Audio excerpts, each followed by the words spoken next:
And we are live. Hey, Concrete. Hey, hey, hey! Live we are. I see the chat is already popping ish, but what else can we expect? How's it going? How's your day going? You are borging just a little bit. Is it me? Yeah, you went out just a little bit for me too.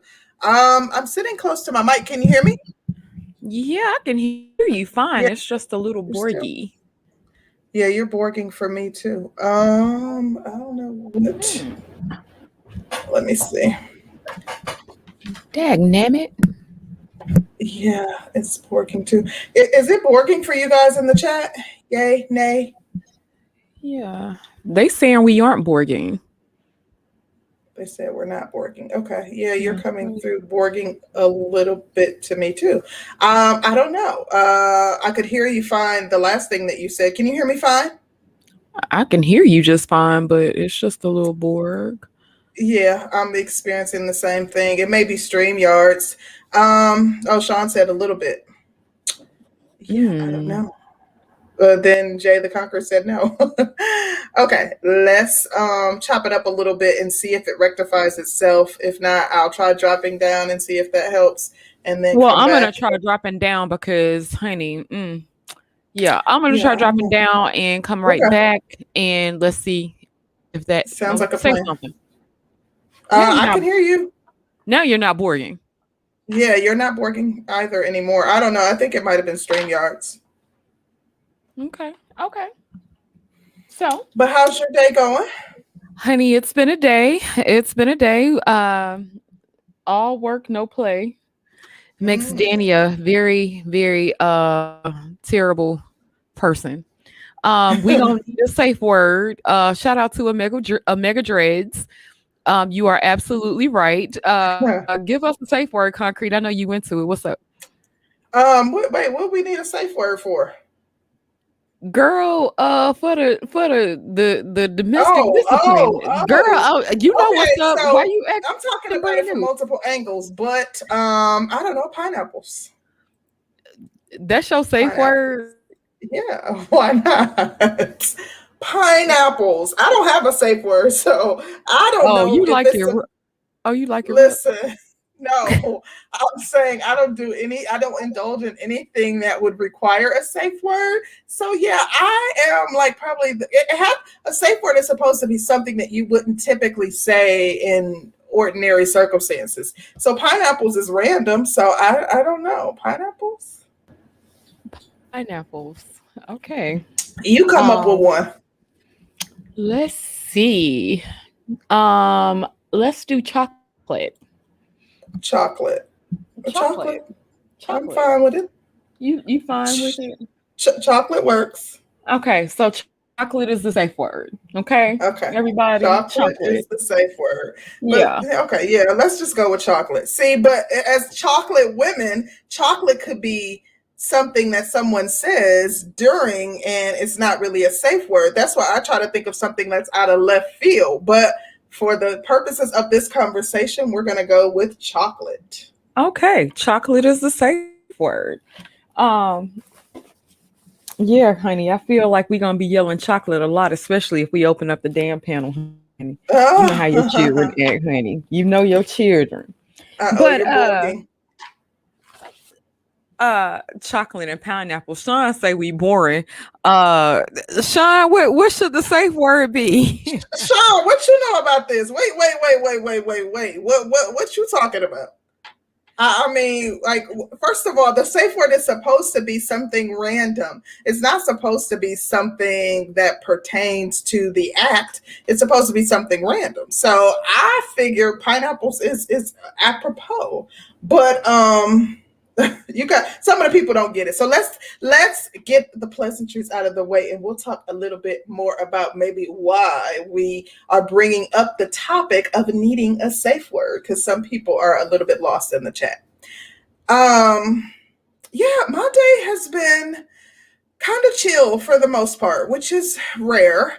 I don't know, I was a little bit tired, but I chilled out quite a bit, maybe like an hour before the show, and I have more energy. So yeah, aside from that, it has been just a kind of more chill day. Yeah, so I don't have no complaints. I am ready for the weekend, but what else is new? I live for the weekend. Okay, okay. I am definitely here for the weekend too. Mhm. Wait a minute, honey. We got a super chat from somebody who know about safe words. Okay, know a little something, something. Honey, he probably gonna get up here and teach a class. If I can, I don't know. Okay, Uh-oh. there we go. There we go. Okay. FYI, in the BDSM lifestyle, technically you can create your own safe words, but the standard is red or strawberries for Ooh. stop, or Okay. and yellow or bananas for slow down or tone things down. Okay, I look, knew come he through would and know. school us. Listen, Mm. brother ARC, come through and school us. That makes perfect sense, and I can understand. Like there's a logical reason behind using those words. So, yeah, thank you for enlightening us. Okay, ARC. Thank you for that. Hmm. Yeah, honey, this is gonna be interesting. But before we get off into this topic, honey, Hmm. oh, honey, the Goldie interview, honey. Concrete, you Uh-huh. was throwing Goldie questions so soft, baby. Goldie was over there taking a nap, baby. Goldie was under a fluffy pile of pillows, chilling. Why you ain't ask her no tough questions? I don't put too much stock into like the few naysayers that we had as it relates to the interview.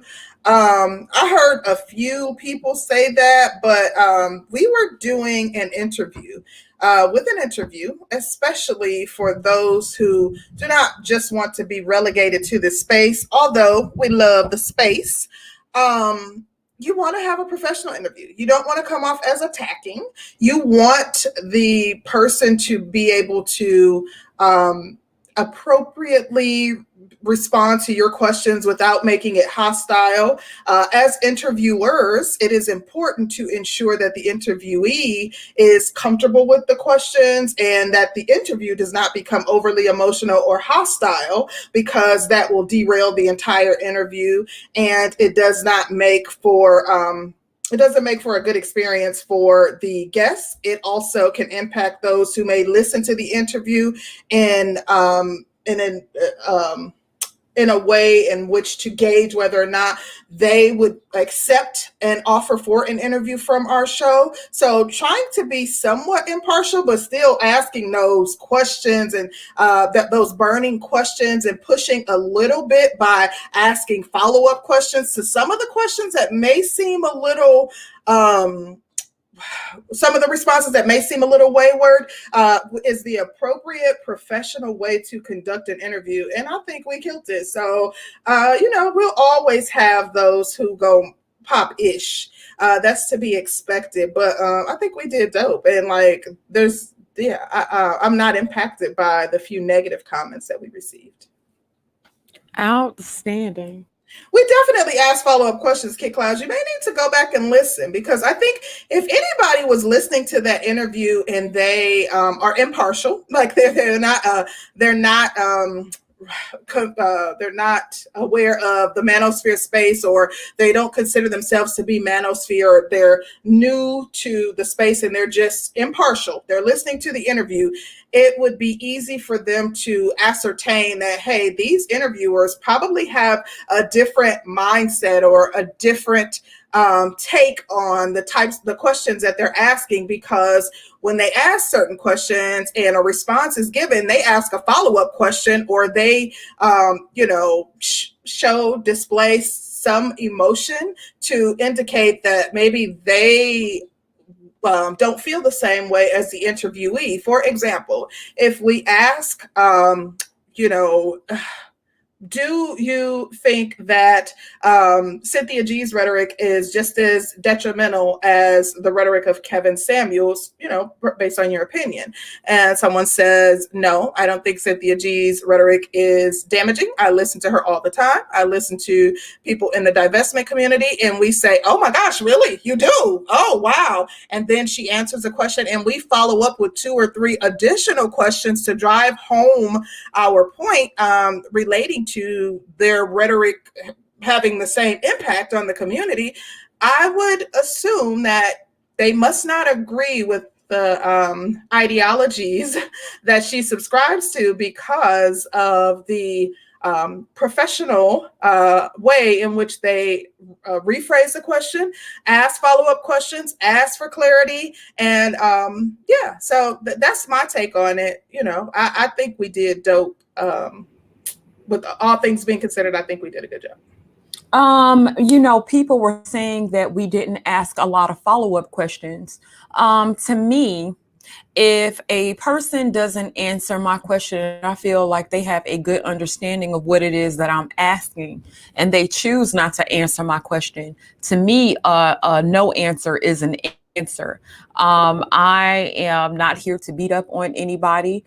She did offer us an exclusive interview, which we were grateful for. Absolutely. I felt like we asked her tough questions. We asked questions pertaining to the petition that everybody wanted to know. We asked follow-up questions as well, because both myself and you at certain times wanted to get in on the follow-up questions, or I would do my follow-up and then let you come behind me because some of the things were a little bit shocking for us to hear. So we are like, wait a minute, hold on. So you're saying such and such, so right. We did, but we're in a male-dominated space. We've never been fully accepted into the space. So we're going to get the pushback that comes with the territory. And I'm not even bothered by it. To be completely honest, I don't sweat it. I'm like, so what? Ain't nobody thinking about y'all. We did a good job. So boop boop. Okay. Yeah. Well, thank you, Concrete, for that. Shout out to Gabe A. He says, y'all don't have to explain yourselves to people who are looking for issues. They'll always find a problem. Girl, did you just stand up and clap for Gabe? Listen, and I bowed. Yes, thank you, Gabe. We appreciate that. Thank you, Gabe. Shout out to Karan. Lord, here go Karan, honey. He says, gosh. If y'all didn't want it to get crazy, then why did you let D Mac up? Anyone in the space could have told you he would flip. You mean that's not the same trucker? You're talking about Big Truck. Big Truck. Yeah. I still feel like, we didn't want it to get crazy. I think that we did a good job of controlling the panel. In the very beginning, he was the first person to speak. So, he got a little excited, as Big Truck typically does, but we handled it appropriately. Like, we got this.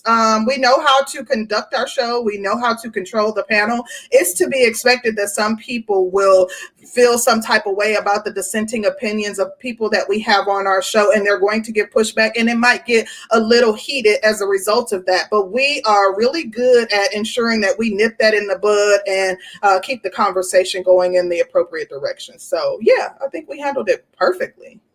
Hey, Virtuous Woman TV, welcome. New person in the chat, Al.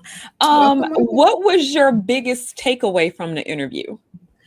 Don't start putting me on the spot, because we not this one we not about. Well, you ain't prepare me. Cause Concrete, you don't want to answer that. No, I can answer. I just, now I have to think about it. I am a person who processes internally. Like I have to replay it in my head in order to respond. So I would say one of my biggest takeaways from the interview, which like we said, we are thankful that Goldie gave us the exclusive. She's been getting a lot of pushback as a result of the petition, the interviews, the things that she said, and she is soldiering on. And actually, I've seen her in several chats defending herself as it relates to her opinions and the petition in and of itself. So kudos to her. I hope she's doing well and trying to remain stress-free, because she is carrying a little one. So as it relates to my takeaway, I would say the thing that sticks out the most to me regarding the interview would be the assertion of a promotion of violence. That was the most shocking, and I am going to be honest. I did quite a bit of research on the petition before we did the interview, but I never pulled up the petition. I don't know why. That was just a mishap on my end. I never pulled up the petition and read it. I literally watched like 5 videos, and 2 of them being Goldie's, like part of Goldie's streams herself. But I was kind of surprised to hear the assertion of a promotion of violence. I wasn't aware that that was like the premise and the main sticking point for her, and her reasoning behind, pushing so hard for the petition. So I was surprised to hear that. There were a lot of takeaways, but that would be the one that sticks out in my mind the most. It was just surprising. Like I said, I've heard him kind of promote like domestic discipline, but I was just surprised to hear that and to know that that was the basis of the petition. Okay. My biggest takeaway from it was the fact that she still listens to him with an active petition going. I would say that was probably the most surprising thing, because I think my mouth dropped like, what? Wait a minute. You still listen to him? Right. And, the fact that she said that she doesn't really have any ill intent toward him, I would say that was probably the most surprising to me, because if I put in a petition to have you to have your channel removed, then I'm pretty much done with you, whatever. But also I think, like, being that you have female content creators, which are just as harsh, I felt like there was not the same accountability for them as it was for the for Kevin, and that was interesting to me as well. So Yeah.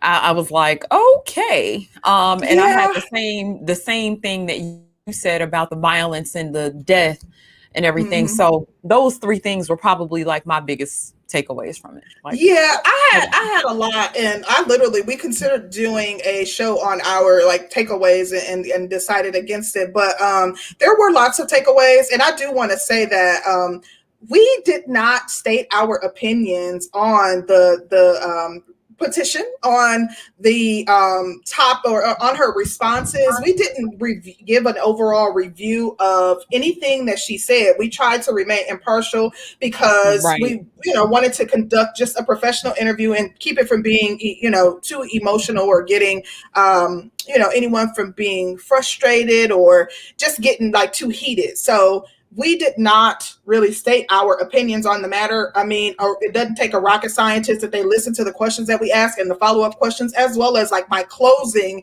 and kind of like my overall, which I gave like a glimpse of my overall thoughts on, her stance. You would be able to ascertain that we, how we feel about it. But the other thing that stood out to me, because I just was not aware, is that she listens to like the divestment group. Right. I like Goldie. She's come up on the show, and like she seemed fairly she seemed pretty objective when she came up. So I didn't know her stance on a lot of things, but I'm from my assessment of her, I would say that Goldie is just a real a person that's really ingrained in sisterhood, and I guess I didn't know that. And during the interview, the more that she revealed, the more that was apparent to me. Which but hey, if that's what floats her boat, then more power to her, and that's her thing. But I just didn't know that she kind of listens to people who promote swirling and harming Black babies or Black fetuses and things of that nature. So I always also found that like to be pretty surprising. But all in all, I thought that it was a good interview. Some fruitful information came out. She was able to kind of express the reasoning behind her petition and elaborate on, some of the key things that drove her to file the petition. And it was dope to me. I do have one last question. Do you think that our interview hurt or helped Kevin Samuels? Well, I think that all of this, the petition, our interview, all of the buzz in the space about the petition is beneficial to Kevin. I don't think that I don't think that he has. So even for those who have signed the petition, I don't think that people who are signing the petition are people who were previously in support of Kevin. I think the people who are signing the petition are likely people who did not like his rhetoric and what he stands for previously. And when they became aware that there is a petition, they went to sign it. I don't think that there's been an increase in the people who don't support him and or people who support him have been swayed somehow and are now willing to sign a petition and want him gone. Okay. What about you? What do you think? I think that our interview was very beneficial to him, in my opinion. I think that because you got a chance to hear her stance in her own words, her exact opinions, or her non-stance on things as it pertains to the petition and how she really felt and what she really thought. And so I think that it was more beneficial than it was hurtful to him. Somebody said we attacked the space. I don't feel like we attacked the space. I felt like it was what now, child? Girl, you know, Tie City raggedy ass. We attacked the space. How so? Like we literally, in one breath, you guys are saying we didn't give any pushback. We should have asked follow-up questions. We let her, quote information without giving statistics. And on the other hand, you guys are implying that we were giving our input and somehow attacking the space. Like, stop the nonsense. Come on now, seriously. Wow, Tie City ain't got nothing to do with himself. Shout out to Sincere Cracking Up. He said, how would you have interviewed women instead of a man, or I think he's trying to say, how would you have interviewed a man instead of a woman? Sincere Cracking Up. We've had plenty of interviews with men, and we've pretty much taken the same stance. We try to conduct the most impartial interviews without interjecting our own personal feelings into it. Now, we probably will start reviewing interviews after the fact, but we do want people to feel welcome to give whatever opinions or whatever. Everybody has a right to tell their story. Now, I don't feel like everybody has the right to kind of imply or put things off on people that isn't true. Right. But we did want to hear it from the horse's mouth, quote unquote. So I think that's kind of where we've been at with it. With every interview that we've conducted, we've always tried to stay impartial and non-judgmental. Absolutely. And we've done a host of interviews. If you check our past shows, we definitely try to stay impartial. We always put it out there that, we are expecting the chat as well as panelists to be respectful of our guests. We always try to show the utmost respect to our guests. We've interviewed people who are within the space, people outside of the space. We've never had any complaints regarding how we conduct the interview. And to be completely honest, like, people can pop as much ish as they want to. We're not going to change anything regarding our interview style. We have considered, like Danny said, we probably will review and give our input on a follow-up show, but we will continue to conduct interviews just like we conducted the one with Goldie. We're not changing our interview style. So yeah, that's that.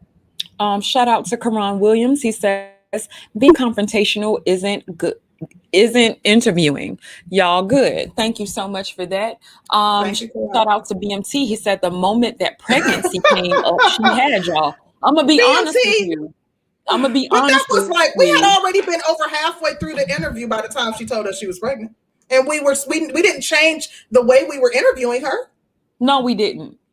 I would say this though, as far as letting, like when you have a person that's being interviewed, and let's say you do an open panel, when you have people come up to the panel and let's keep it 100. Let's keep it 100. Y'all know who y'all are. We know who y'all are too, as a space.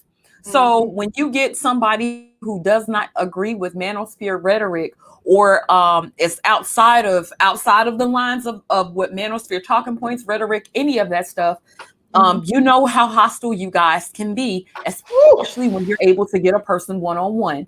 And we've always, not just with her, we've always maintained a stance of not letting people attack our guest. We've always maintained that stance. So and that goes for men too. We had men on our panel, and you guys tried to come for Mrs. Black and Paco's wife. Like we don't care who it is. If we have a guest on, like we're going to ensure that respect is maintained. Like that's just that. And yeah, she has a delicate condition because she's pregnant. And yeah, that is something that to be concerned about as it relates to the amount of stress that she can handle. But listen, Goldie was like, I want to take follow-up questions. I want to, stay on and be able to answer some of the questions on my own. I don't think that we coddled her or babied her because she's pregnant. We continue to be respectful and just kind of, asked her or, told her to be careful about the level of stress that she puts herself under. That was it. Right. Shout out to BMT again. He says pregnancy and panels don't mix. It was cringy.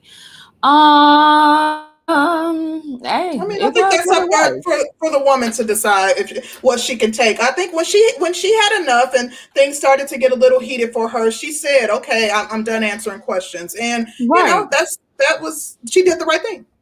Yeah, pretty much. So that's that. Jessica, I hope you get some good sleep. Honey, I was hoping you was gonna come up to the panel. I know what you know, Jessica. Wink, wink, honey. Thank you, Jess, for stopping through, and yeah, have a good night. Kid Clouds Roger probably did make her cry with his mean ass. He's a line stepper. Wait a minute. Listen. The manosphere didn't like y'all giving her a platform to spew her anti-Kevin message. But Bernard was trying to do an interview and y'all was all for that. But Bernard was going to give her pushback. Who cares? You guys will be okay. Shout out to Mr. Hyde. He said, this is chess, not checkers. The queen takes rook. You ladies brilliantly exposed her. She is a fraud and a clout chaser. I'm just saying. Thank you, Mr. Hyde, for the support. Definitely appreciate you. And shout out to Jessica X. Thank you so much, Jessica, for the super sticker. And she's saying what I know. Jessica, you know what? I know what you know. We know. Jessica, don't start no shit. We know. But concrete. Let's get off into it. Yes.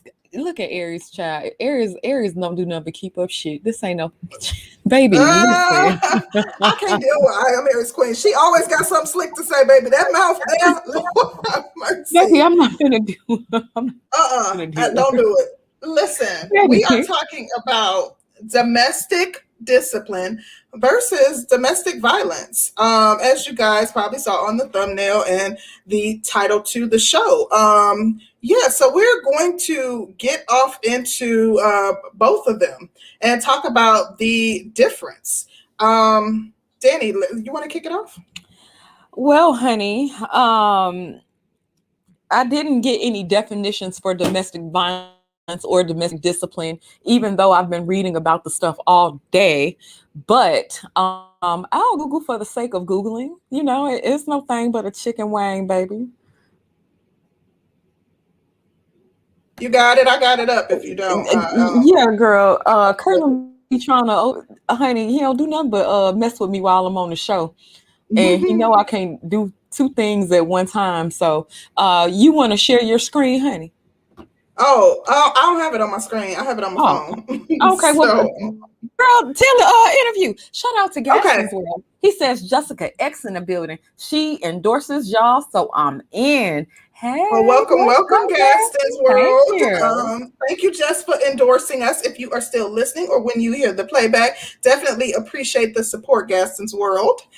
Okay, Yes. so domestic discipline, I guess this is the most put together definition that I see, is the practice between two consenting life partners in which the head of the household takes the necessary measures to achieve a healthy relationship dynamic. So that is domestic discipline. Now, when we talk about domestic violence, which is completely different, the definition of domestic violence. Oh, sorry, wrong screenshot. So the definition of domestic violence is violent or aggressive behavior within the home, typically involving the violent abuse of a spouse or partner. That's domestic violence. So I think that the primary difference is that, number one, domestic discipline is something that's consensual, that someone is in agreement with or agrees to or is permitting in some way, whereas domestic violence is actual abuse of a partner that, they're clearly not in agreement with. And in addition, I think that there are just completely different levels of physicality when you talk about domestic discipline, which we may refer to, which some may refer to as like spanking, or it depends on what realm you're in. So domestic discipline, actually, a lot of people think of domestic discipline and they automatically go to BDSM. Absolutely. There is a huge, I think that's the most commonly known form of domestic discipline, or arena in which domestic discipline is implemented. But domestic discipline predates like all of that. Domestic discipline goes back to biblical times. Biblical times, before Christ, all of that. Domestic discipline is still practiced amongst many religions because the Bible speaks of it. It is like literally the Bible talks about domestic discipline in scripture. So it is something that is not foreign. And there are, like I said, some religions that still practice forms of domestic discipline. But I think for whatever reason, oh my gosh, I don't like to even highlight that. I don't get down with domestic discipline, but I think that not at all. There are it's funner or more enjoyable to talk about it from the side of like BDSM and things of that nature. So yeah, those are the primary differences. Okay. Well, I did a little research, just a little bit, not a lot. Y'all can ask me for some sources. I can tell y'all I went to a couple of websites. I went straight to the websites. That's all. And so with domestic violence, it is amongst the most unreported crime for men and women. Men who are victims face a likelihood of being overlooked by healthcare providers. Women who commit domestic violence don't view themselves as abusers. If a woman and a man are the same size, it's more likely that she's more likely to commit abuse against him because she feels like they're on equal playing field. That's interesting. It's also the same thing with teenagers. 10-year-old, now this is a 10-year-old study that says that anger, need for attention, and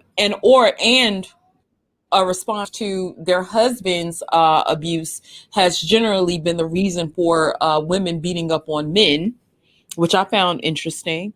But researchers had a hard time distinguishing between self-defense and retaliation.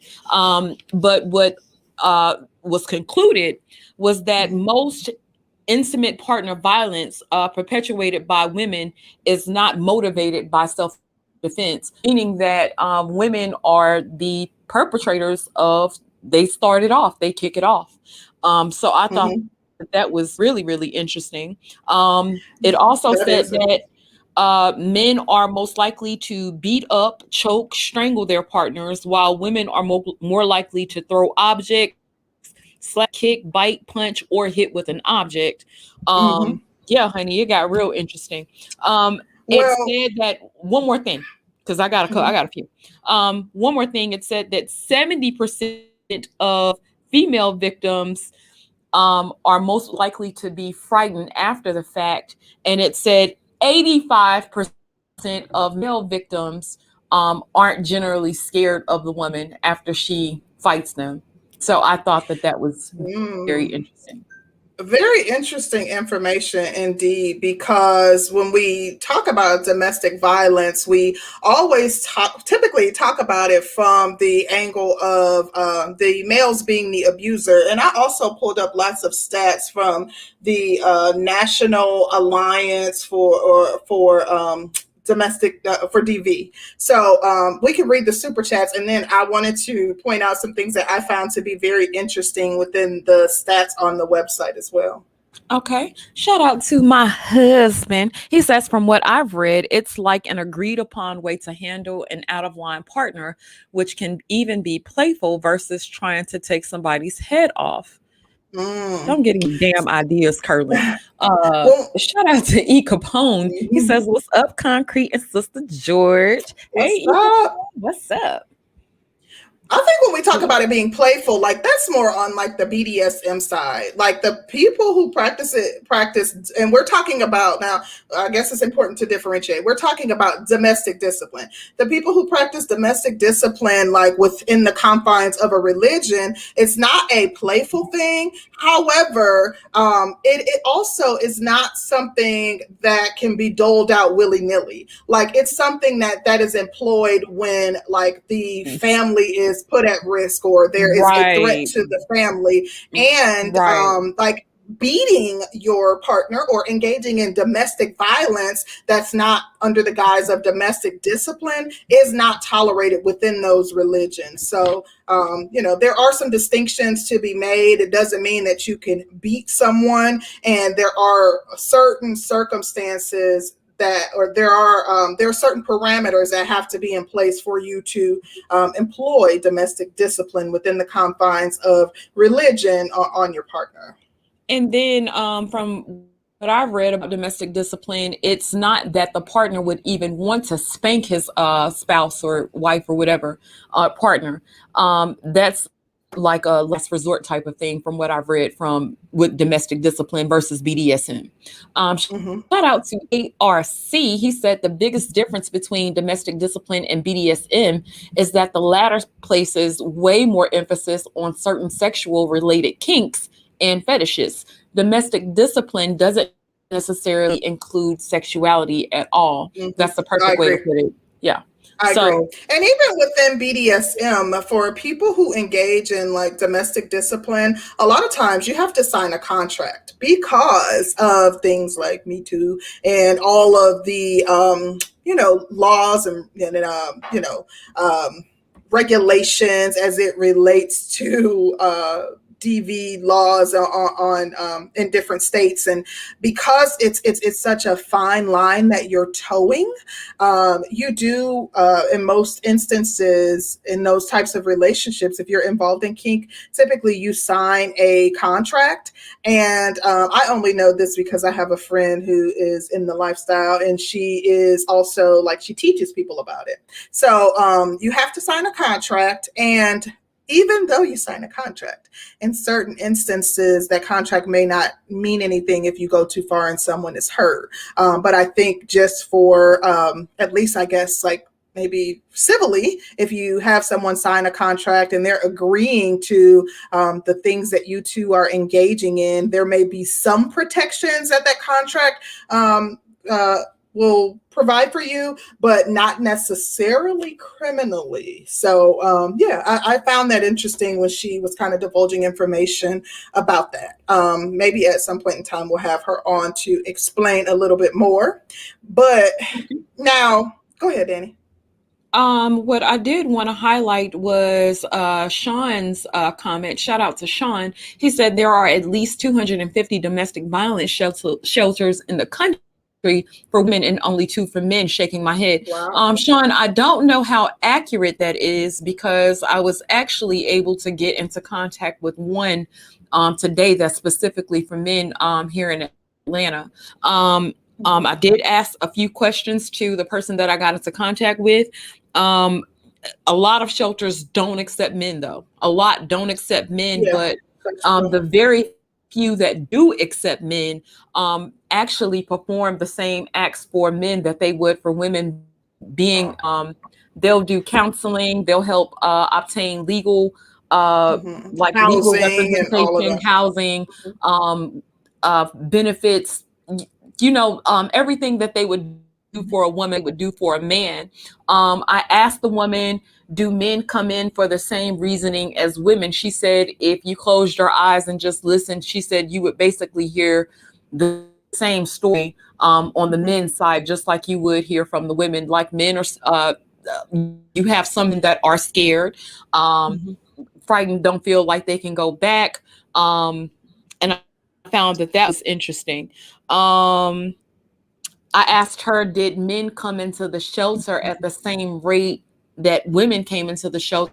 And she told me, of course not. She said that there's a stigma against men saying that they've been abused by a woman. And so men are still, it still goes as one of, like I said at the beginning, it's one of the most unreported crimes that happens to men and women. So men are definitely less likely to report it.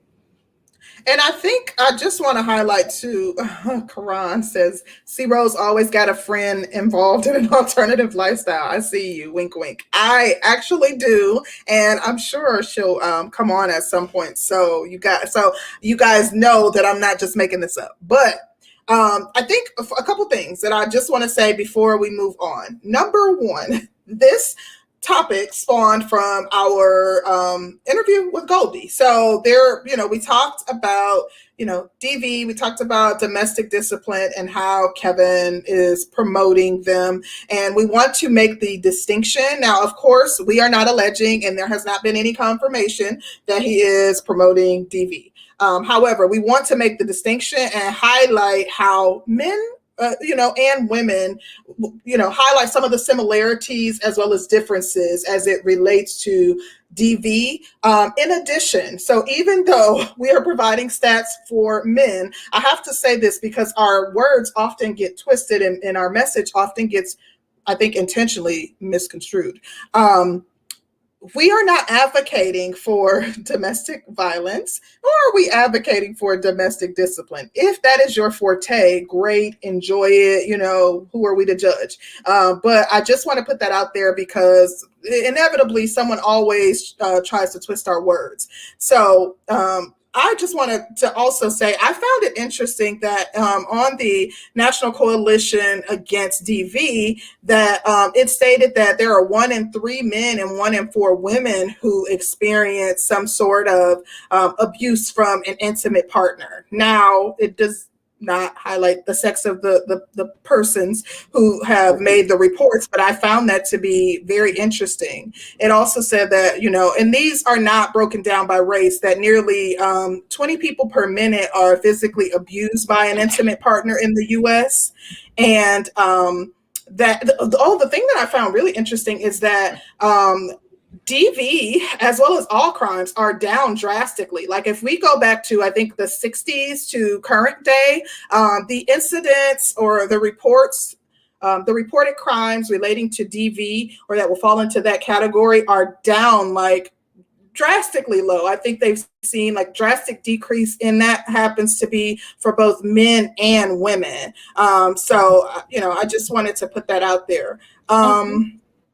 There are some other things that I'll talk about, but I'll highlight them later. Go ahead. Okay. Well, I did have some stats for Black women. It says 40% of Black women will experience domestic violence in their lifetime.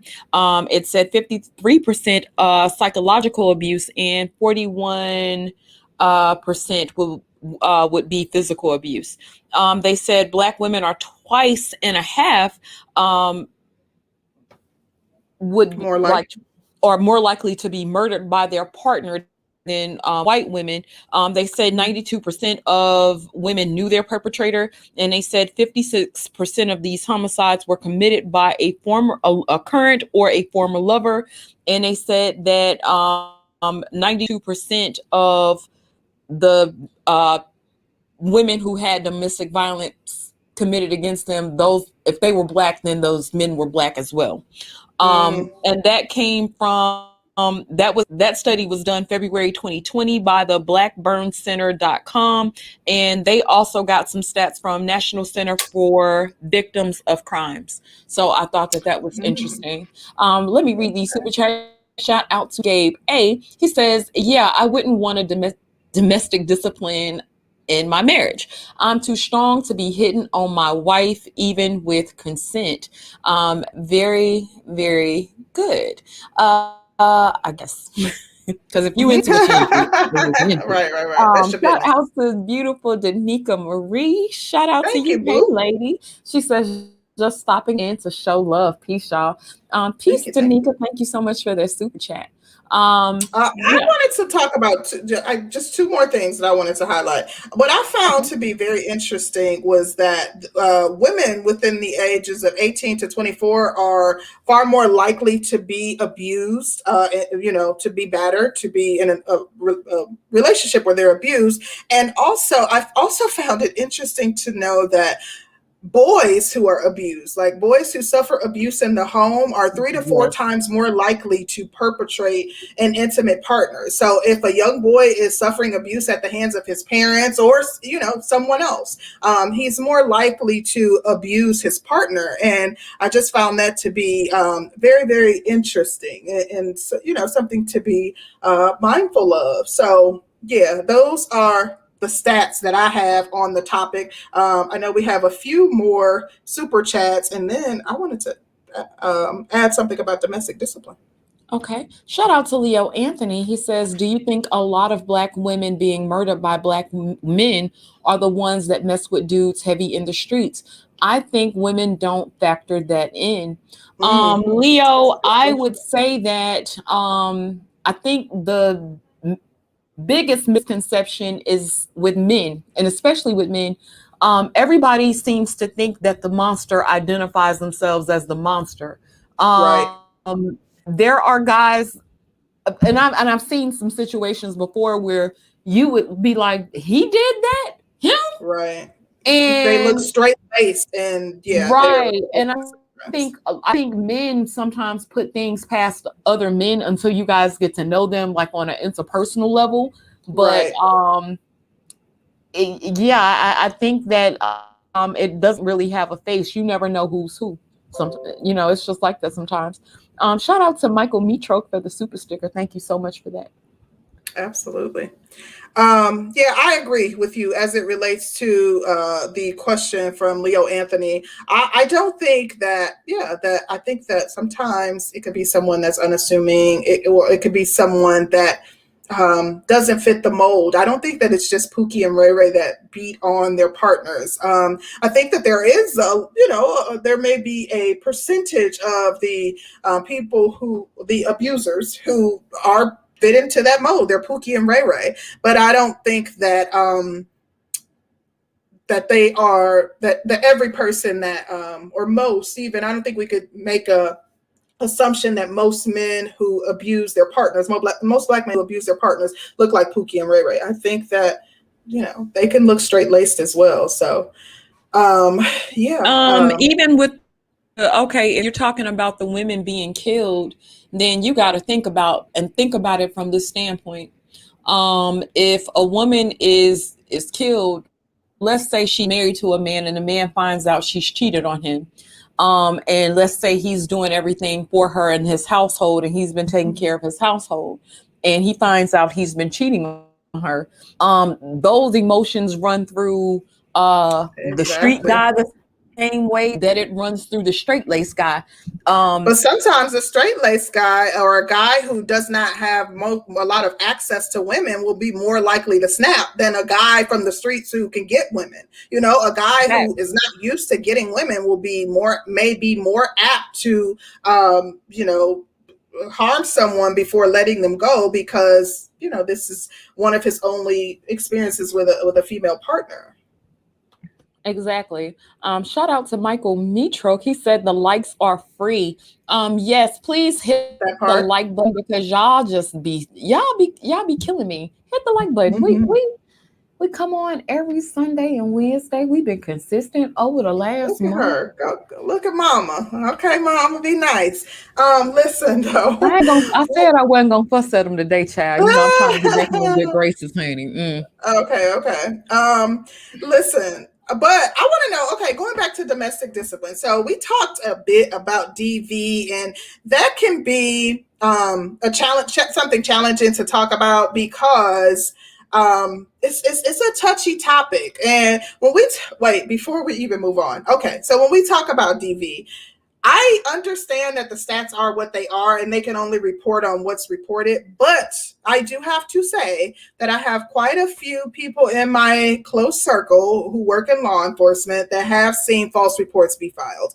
In addition to that, I have heard of women going to battered women's shelters. And these are women that I have some personal relationships with, and pretending that they're battered so that they can gain access to the shelters because they can get certain benefits, like they'll help them with find housing and things of that nature, or like, you know, they are more apt to get resources and get access to resources faster if they go to a battered women's shelter. So that is something that some women employ. I don't think that most women that go to those shelters are employing those tactics. I'm not saying that most women who file police reports are filing false reports, but there are a number of women who weaponize the police, and they understand, even if they are the ones who initiate the violence against men, that if he hits her back, especially if it leaves a bruise, that she can call the police, weaponize the police against him, and,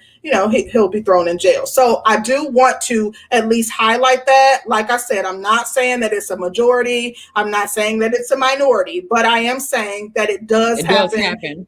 And I wanted to mention it. Yeah, I want to say even I don't have a percentage. I am Aries Queen because I don't know what percentage, but I know of like several personal stories where someone actually was there taking a police report and basically there was indications that you know, that the person was being untruthful that was filing the police report. Yeah. Charles Faulkner, when he came on our show, he mentioned about women filing false police reports and stuff. So I thought that was interesting too.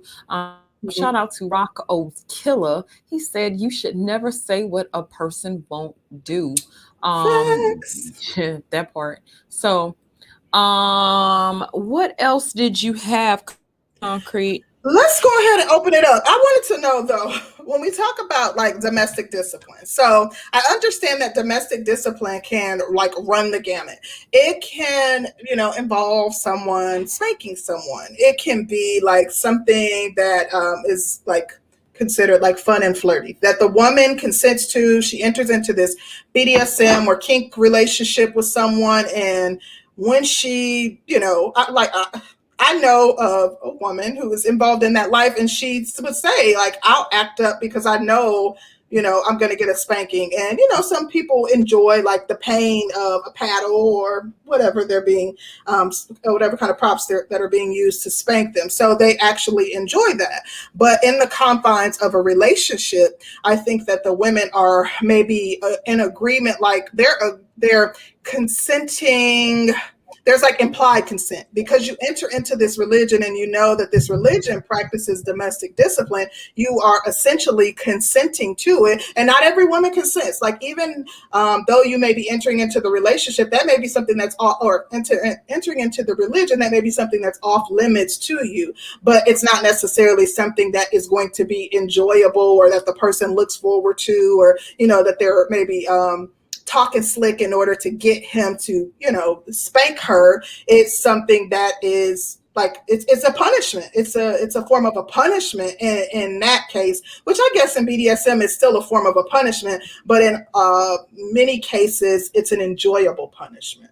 So when I went to the Huffington Post, they had an article on there, and they said that women who are involved in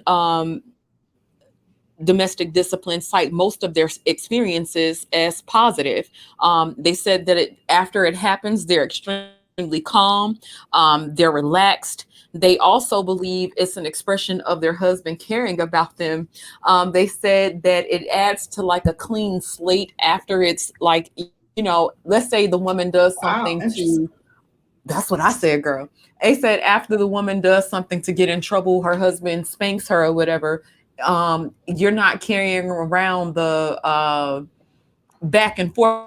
You know how couples, if you get mad at each other or, you do something, you're not carrying around the, like, you're not residual. Yeah. Yeah. And so, but on the flip side, there are some women that feel frightened, trapped in our home life. And a forensic psychologist said no fool in their right mind would buy this as a legit way to have a relationship that infantiles a woman. And so I thought that part was very interesting because they said it clearly draws more of a pathological group of people to that lifestyle. If that's what I hate when people give those strong opinions that are like, they make those strong statements that's only based in opinion just because it's not for you. I think that it is like, extremely narrow-minded for you to judge others who feel that this is the lifestyle that they want. Like, you can't, like, we have people that engage in all different types of things that we may think are absolutely absurd, but like, you may not feel as though this would be something that you would sign up for, but who are you to judge if the next woman feels as though, this works for her? Like, I don't know. It's annoying when I hear people take such a strong stance on what somebody else is choosing to, employ for their life. Well, when it comes down to, it's an interesting thing because if you do have some women who are in those situations, and not everybody's going to have a positive experience.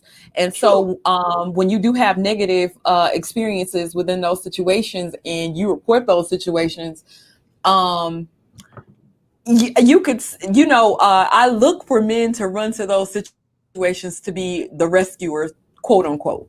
You know what I'm saying? Now, I'm not talking about like the negative situation. I'm literally talking about a person having such a strong opinion about what another adult is choosing to employ for their life. So yeah, there are some negative situations. There are some people who are, involved in situations where domestic discipline is being employed and they don't enjoy it. They leave the relationship because this isn't what they signed up for. I understand that, but I'm talking about for one person who feels like this is outside the realm of something that I would engage in. Let me tell you something. I told you about my friend in kink. She talked about all kinds of things that I've never even imagined. My little brain has never even imagined. And I'm like, wait, whoa. But who am I to judge if a person deems that this is something that they want to employ for their life? Like, that's their business.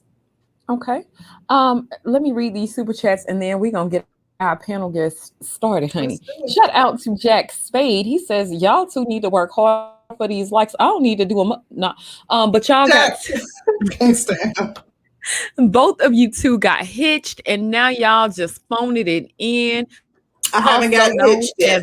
Not Simone Biles. Oh, Jack, you ain't got to do us like that. Wait, look. Shout out to Platt. Platt, let me find out. He said, joy. Like sunshine. All right. That's my jam. Shout out to you. Let me find out.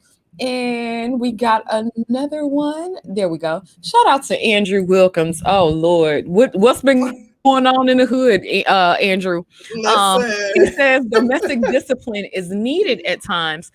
There was a movie with Kelsey Grammer. I believe he smacked his wife once because she Ooh. undermined it and it worked. Andrew live in the projects, but listen, if that's what they agree to, then yeah, you know, we got one that's more. that's We their got one business. more. He says Simone Biles left to do abuse those Olympic trainers who are the handlers. Example, she left Quincy due Jones, to like, abuse from the Olympic. okay, because honey, I'm all over the place. Okay, due to ritualistic reasoning and to break them to prepare them to be puppets.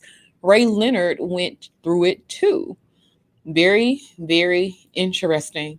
But we gonna get ARC up in this thing. We got our panel Hey, expert ARC. here. Hey, ARC. Yeah, he's about to educate us, and please do. Well, I don't We want need to it.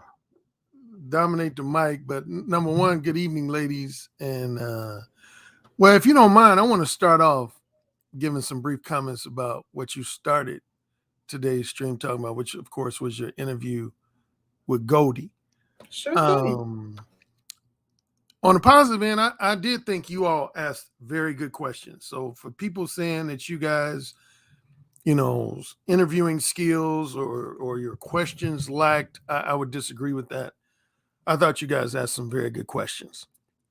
On the negative end, though, to do with the guests, and I don't want to necessarily disparage her, but in my strong opinion, she didn't really own up to being the starter of that petition. It's like she tried to, in her own way, backtrack. I mean, I thought she was going to be more forceful during the interview, like basically like, yeah, I started it. And here are my specific reasons why I started it. And I don't want him to have a platform.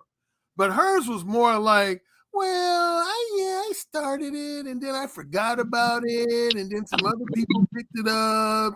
And I really don't have that many problems with Kevin himself. It's more so his followers. And I was like, okay, she's not owning this. She's not owning it. And I lost a lot of enthusiasm for the interview on her behalf because of the fact that she did not with conviction own it.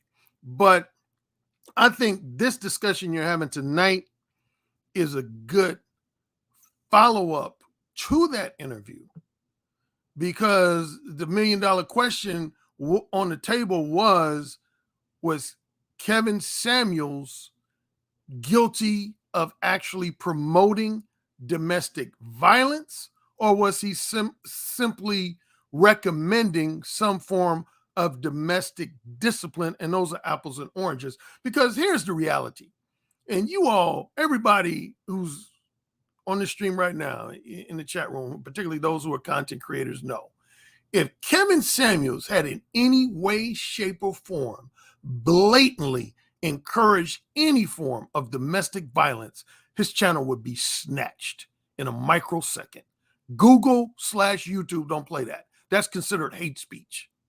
He would never be able to get away with that.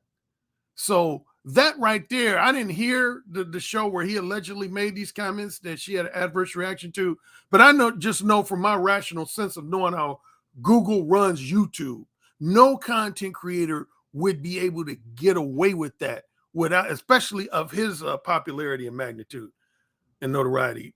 They just wouldn't be able to get away with that. Now, you all made some good points. Well, first I want to give, this is going to be an interesting shout out for me, because this person, everybody knows me and him have had our share of beefs and back and forths. But one guy I want to give a shout out related to the subject of domestic discipline is Mumia Obsidian Ali. He had this discussion on one of his live streams back in 2017, fall of 2017. He interviewed a woman named Yashel. I don't know her last name, but Yashel used to have a whole YouTube channel that's centered around domestic discipline. And she had a website with videos showing her and her husband engaging in acts of domestic discipline. Now, in all honesty, her variation of domestic discipline tended to lean more towards BDSM. And as I super chatted, one of the primary differences, if not the primary difference between domestic discipline and BDSM is erotic based. It's sexual based discipline, domination, discipline, and submission. Whereas domestic discipline, you disciplining your kids can fall under the category of domestic discipline. And as I don't know who it was, if it was Sister George or Concrete Rose that mentioned about even going back to biblical times. Yeah, even the Bible encourages domestic discipline, but the catch is that it says only if the husband, is a God-fearing man. It basically says in the Bible, if your husband is a God-fearing man, then number one, you're supposed to submit to him all the time. And basically, if you get out of pocket, he has the right to discipline you as he sees fit. And that carried on for centuries up until roughly the second wave of feminism came around. Second wave of feminism, well, number one, in their partial defense, some guys start getting out of hand. They went from discipline and just flat out beating a woman's ass, leaving her bloody and bruised. And that's not what domestic discipline was ever intended to be. So during the 1960s, proponents of the second wave feminism, a lot of the feminists said, okay, I don't want this domestic discipline no more. That's violence. That's when you start slowly but surely hearing more so the term domestic violence. Because these women were like, I'm getting my ass whooped. I'm getting almost beat to close to death. This should be illegal. And the general public listened and they followed suit. Right. But yeah, so there are a lot of men do believe that they should be able to practice, again, not only with their wives, but with their children. I think you ladies both know that even came into controversy about 2 or 3 decades ago. Like, when I was young, and of course everybody knows my age by now, I'm 58. When I was coming up, like elementary, middle school, high school, it was nothing for a parent, particularly a black parent. Black parents didn't play that timeout shit. Hey, Richie, timeout. No, it was like, hey, get that belt, get that switch. But then some people started complaining that was illegal. They consider that violence against children. So then in certain states, they start coming out with laws that you can't whoop your kids. That's considered violence and abuse against kids, and some kids were snatched out the home. Whereas when I was young, that was standard in many families, and again, particularly black families, that was standard practice. Right. So a lot of things have evolved as the years and decades and even centuries have gone by. But the second thing, and then I'll shut my mouth. You guys did a good job of pointing out, and I think you ladies have done this before with this issue, is pointing out that a lot of people tend to stereotype domestic violence as almost exclusively a male issue, and with the women being the victim. And it took me being a fan of a television show to learn otherwise. Actually, the first time I learned otherwise, one of the longest running show, I don't know if people know if they're TV fans, the longest running TV show is Law and Order Special Victims Unit, SVU. My favorite. Yeah, I love that show. Me and my wife, we haven't so much this season, but we used to watch reruns of that literally every night. And in one of their early seasons, they had an episode about this guy. This relates to something, actually, and now I think about it, something you said about some of the guys who tend to be the most likely to be abusers are those who were abused themselves, or if not abused themselves, were close observers. Well, Law and Order SVU had an episode where this guy was an abuser of women. And then when they dug into his history, they found out his mother used to domestically abuse, physically and violently abuse his father. And he was an eyewitness to that as a child and a teenager. And it made him grow up hating women. And he took out on women what he saw his mother doing to his father. And anyway, in one of the scenes, the woman, what's her name? She's still on the show. Lieutenant Benson, I think her name is.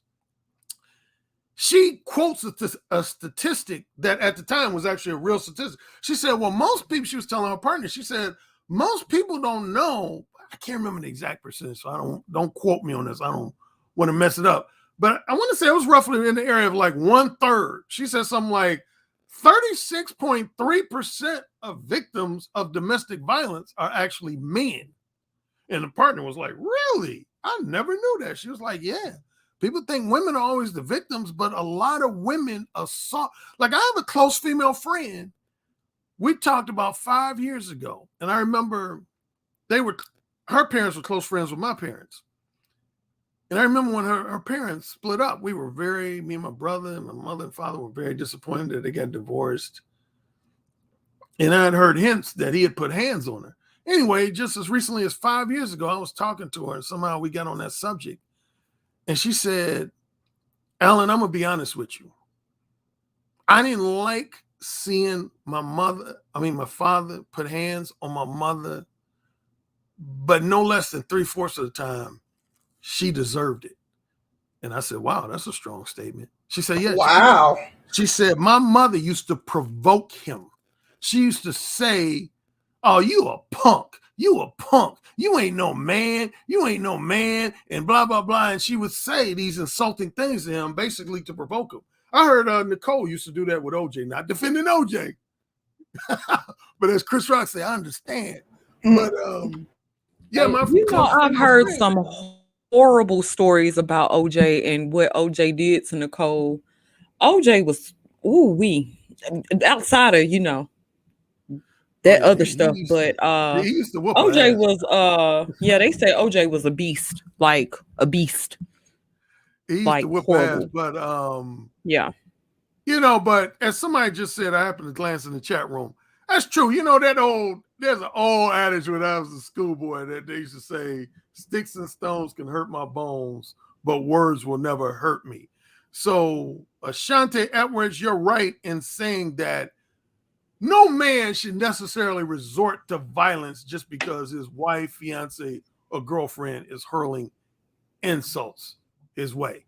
So, and I'm not trying to justify that he did, but that was the justification though of my close female friend though. She said she felt like her mother deserved to be hit, and that was her opinion. That was and then so on that note, yeah, I just wanted to throw all those things in there. But yeah, Yashelle was one of the first women after I came to YouTube, which was in April 2017, that I heard extensively talking about the concept of domestic discipline. Thank you for that, ARC. Appreciate you for enlightening us. And also, I heard her name was mentioned on our show when we were talking about domestic discipline versus DV. When we were talking, when the topic came up of domestic discipline versus DV. So I'm not familiar with who she is, but someone did mention that she was one of the first people in this space to promote that. We also saw, you remember when Shahrazad, when she had her book and she, was kind of encouraging domestic discipline and how Black women were in an uproar because of her comments relating to domestic discipline. I do want to say that domestic discipline is something that is supposed to be, consensual, but as men, I would never encourage one of my brothers to engage in domestic discipline because women are fickle. And yeah, she may say, I'm consenting to this relationship today, but you piss her off and try to engage in domestic discipline tomorrow. You could have the cops called on you. So be very careful. It's because a lot of our relationships aren't rooted in religion like they used to be. There used to be a time where everybody went to church, everybody followed doctrines of church and of the Bible. We don't see as much of that nowadays. So yeah, I would say I absolutely agree with you too in that aspect. Let me get these super chats out the way. Shout out to my brother Kev, from Black Men Being Brutally Honest. He says, long live the habitual line steppers, here for the gratuitous virtual signaling. Thank you, Kev. Long live. That. Long live. Shout out to Platinum Elite again. He says, Kevin Samuels gave me a half-ass shout out. Tell your boy to do better. Really, Plat? Kev, if you gonna call Plat out, you gotta call the whole name, honey. Platinum motherfucking Elite up in this thing. But shout out to you, Plat. Thank you. Shout out to Black Wizard. He coming for you, Concrete, because this ain't even for me. He said Concrete ain't gonna like me for this, but I think one of the few ways domestic discipline can work is through God. It doesn't work unless the man is accountable to something higher. I'm not impacted by that. I agree. Oh, okay. I thought he was gonna say so. I thought he was talking to you, girl. I was like, he putting it to you, honey. Yeah. Black Wizard, like I said, I don't think not as many people aren't as religious anymore, and we've kind of become our own higher powers. A lot of people have, and so most people feel like they should be accountable to self. So if self wants to do whatever, then that's what self chooses to do. But there is not really any accountability to any higher power. So I've noticed that through a lot of people. But do you think that part of it? It's part of it, like ARC said, like some people did go overboard. There was a time, years ago where that was common that, men put the smack down. If you were, if you were impacting the family. And not to say that was right. I'm not agreeing that was a good thing, a positive thing, that it was the right thing to do. But some people would get carried away. And to be completely honest, like I've talked to my fiance was Muslim for a very long time. And he now, practices a different religion. And both of those religions, domestic discipline is something that is permissible.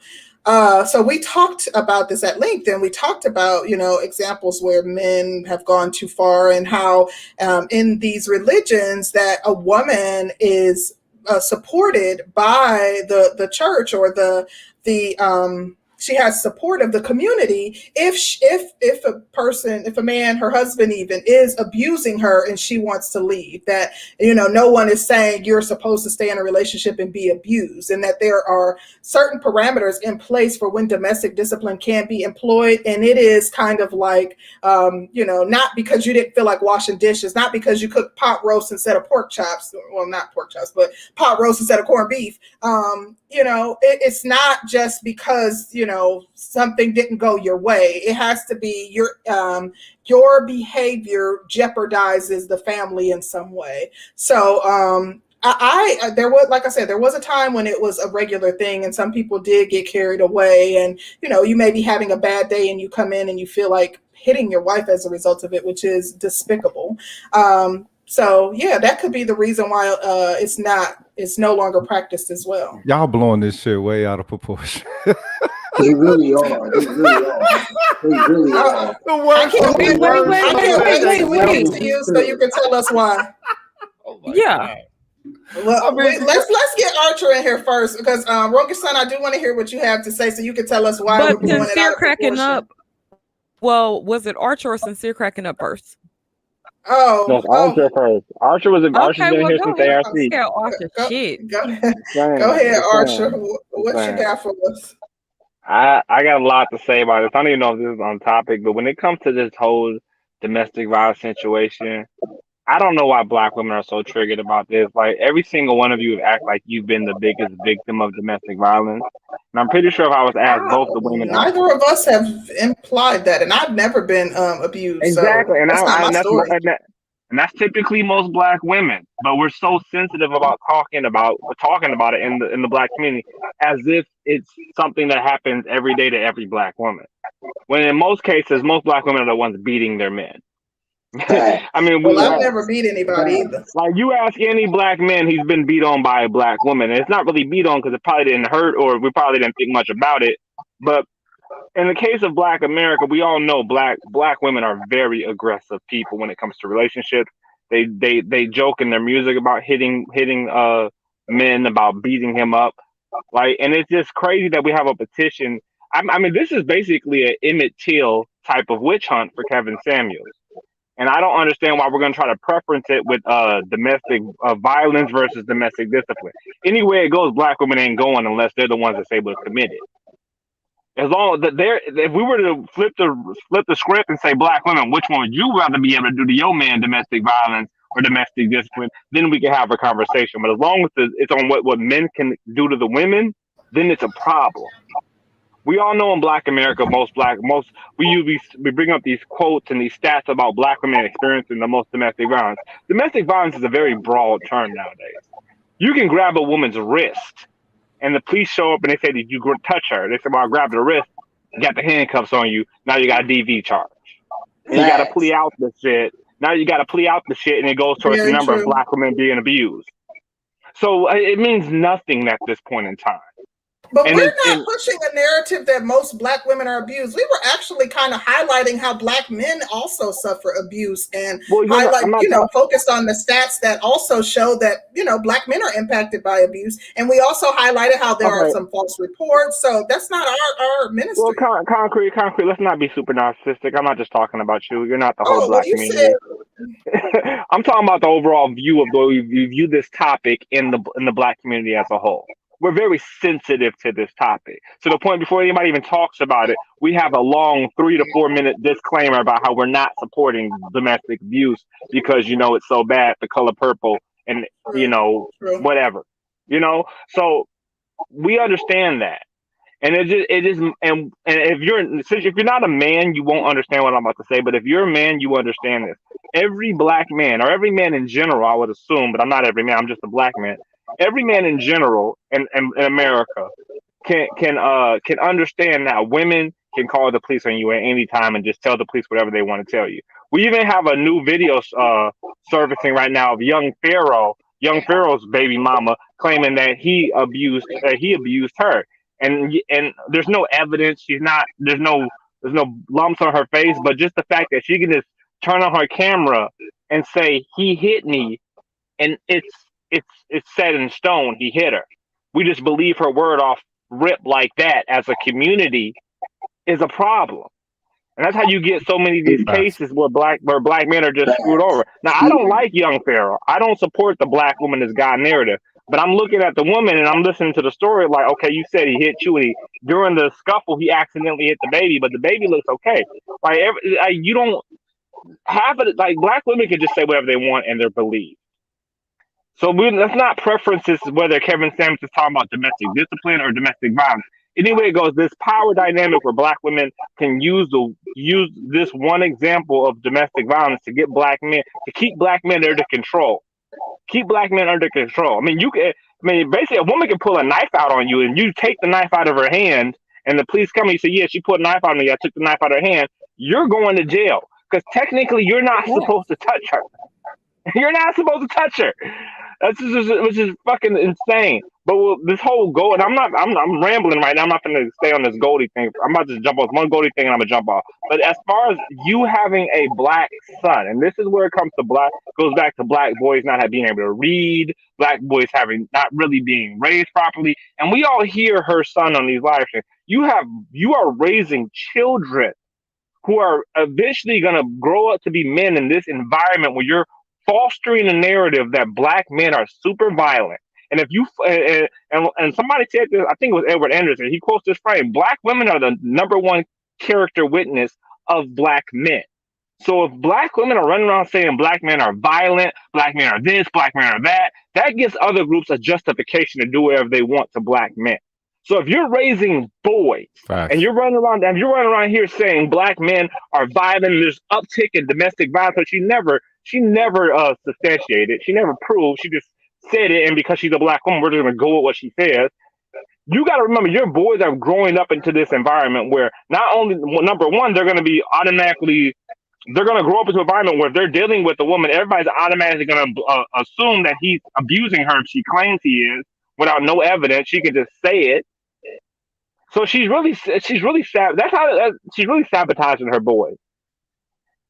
And the pettiness in me wish I had a camera to be there whenever her son calls her and says, "Mom, I didn't touch the girl, but I'm in jail for DV. Can you bail me out?"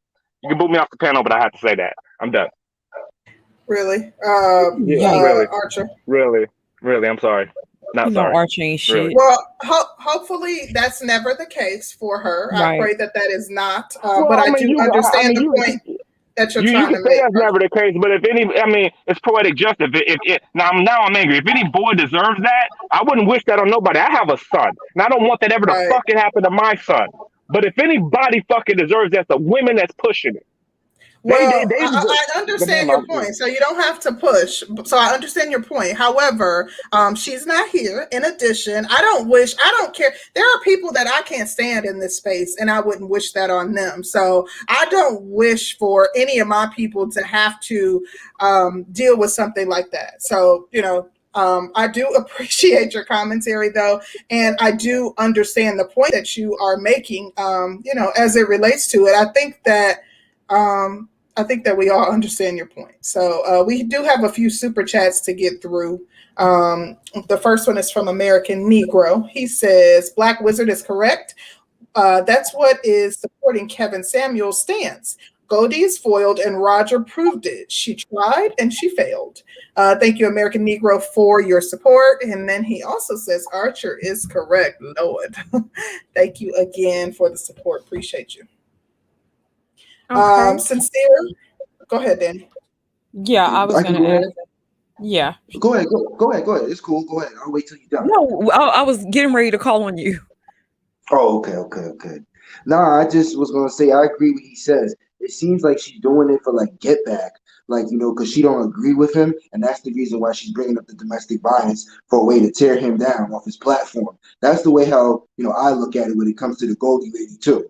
I agree with him 100% too. What he said, that's how I feel about when it comes to that lady, because it's like she's not giving any facts, behind it, no evidence that he's showing any traits of domestic violence. That's how I do it. Well, I have a question. I do have to say too. I'm sorry, really briefly. I do have to say now, Goldie didn't provide any stats as it relates to DV increasing since Kevin Samuel's rise. She did not provide any facts as it relates to that. I have read articles that have stated that DV has increased as a result of the effects of the pandemic, but I don't there's no evidence that Kevin Samuels can be tied to any of that. But overall, from the statistics and I read several articles on DV, intimate partner violence, that it's still down drastically from even 10 years ago, that we're seeing an overall decrease in intimate partner violence, which is a positive thing. Now, I do have to admit that when the question was posed that she didn't provide any concrete evidence that Kevin Samuel somehow can be linked to an increase in DV and or really anyone's murder. I know that was also something that was briefly touched on. Can I ask a question? Oh, I did have a question for the panel. Can I ask a question first? Sure. When she brought that up, the domestic violence, how come you didn't check her and say, well, where's your evidence? Why didn't you have anything to actually back this we up? did. She did back and watch but the we whole talked about interview. why we don't get hostile with our guests. We talked about that at the beginning of our show. So I'm not saying that you being hostile. I'm just saying she's coming off of no evidence like this, because she's speaking on domestic violence in two different ways. She's trying to say it what is she trying to say, verbal on domestic violence, or is she trying to say physically? Well, first of all, I'll say this, that I will say that I established that if you come to a public platform platform and somebody says something mean to you, Yes, to me, ma'am. that's not violence. That's a person being mean. To me, and if you would still have to be a participant in that.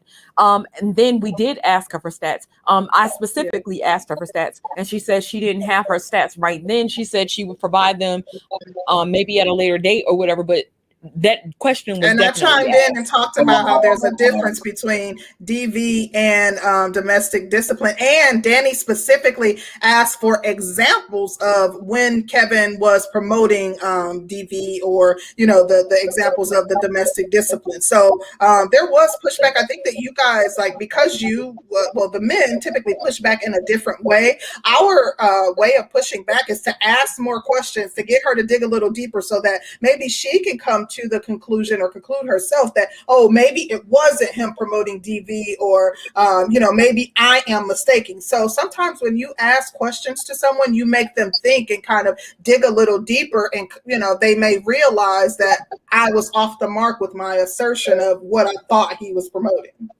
right. That's true. You're right. I agree with you on that. I do agree with y'all with that. I do. Now, I do have a question for the panel real quick. What do you guys think that either side, black men or black women, give enough pushback as it opposed when it comes to domestic violence? Do y'all think that we give enough pushback on either side? By pushback, What do you mean by pushback? yeah.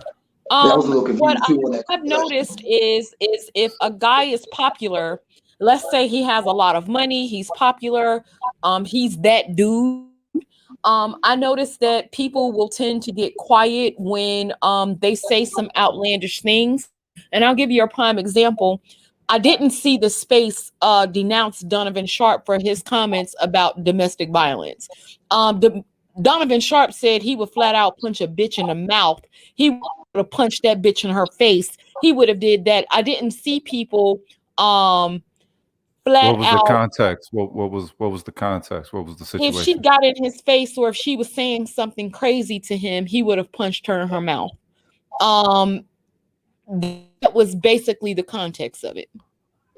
Okay, I'd have to that's off. go and find I it. ain't see it. If I would have saw it, yeah, that's off. Just for words or something. I mean, you know, Yeah, he wasn't in danger or nothing as far as the whole situation goes. That he was talking I about don't if think he woulda, was coulda, shoulda. necessarily in danger, but let's say the woman got aggressive with him, Right. and let's say she was talking crazy to him, and he specifically said something like, if she had said this to me, I'd have punched her in her fucking face. I'd have punched her in her mouth. Do you think that we denounce people enough when it comes down to them promoting violence against each other? And I'm talking men and women. Nah. It's always it's usually by case basis, and it has to be by case basis because, you know, chicks can do some crazy shit. You know what I'm saying? So and the thing is it's like women think that they don't ever deserve to get knocked in the motherfucking throat. You know what I'm saying? Like, y'all can't do So nothing. can you expound on that? What do you mean? As harsh as it can get for a man, y'all think y'all never can take it there. Well, That's true. that's why I asked you to, because I'm not one of those people who feels like you should allow a woman to hit you. I feel like as a woman, even if you slap a man, and most men may have 5 to 10 times the strength that you have. So you may slap him and it may not even hurt. Now, if he hauls off and slap you, you can't be pissed and say, oh, he didn't have to hit her that hard. We see examples of that all the time. The bus driver situation, or when a black woman is jumping up in a man's face and she's, all in his face, confrontational, aggressive, and that may not be, in your opinion, deserving of her being hit. But hitting over words is bitch shit. It's always been bitch shit. But it's always also, gonna be bitch where's shit. Where's the outrage from bystanders when somebody is, agitating and or being aggressive and pushing someone's buttons and getting up in their face and disrespecting them in their personal space before it gets to a point where it becomes physical. Once it becomes physical, that's typically when we see the outrage of those who are bystanders. And I feel like black women men aren't really for the rah-rah. Like, men don't typically do a lot of talking. So Well, that's behavior that we typically, I'm talking about when it comes to like aggressive, like you don't see men jumping up in women's faces or jumping up even really in another man's face. I'm talking about the example I'm giving. Right. I'm talking you did. They do that now. Black women. They do Well, let me youngsters are doing that now. Let me interject this one point in here. Another review, and it was from a guy named Hamburger, and that's spelled with an E. He did a 2005 review that found that men respond to domestic violence with laughter and amusement.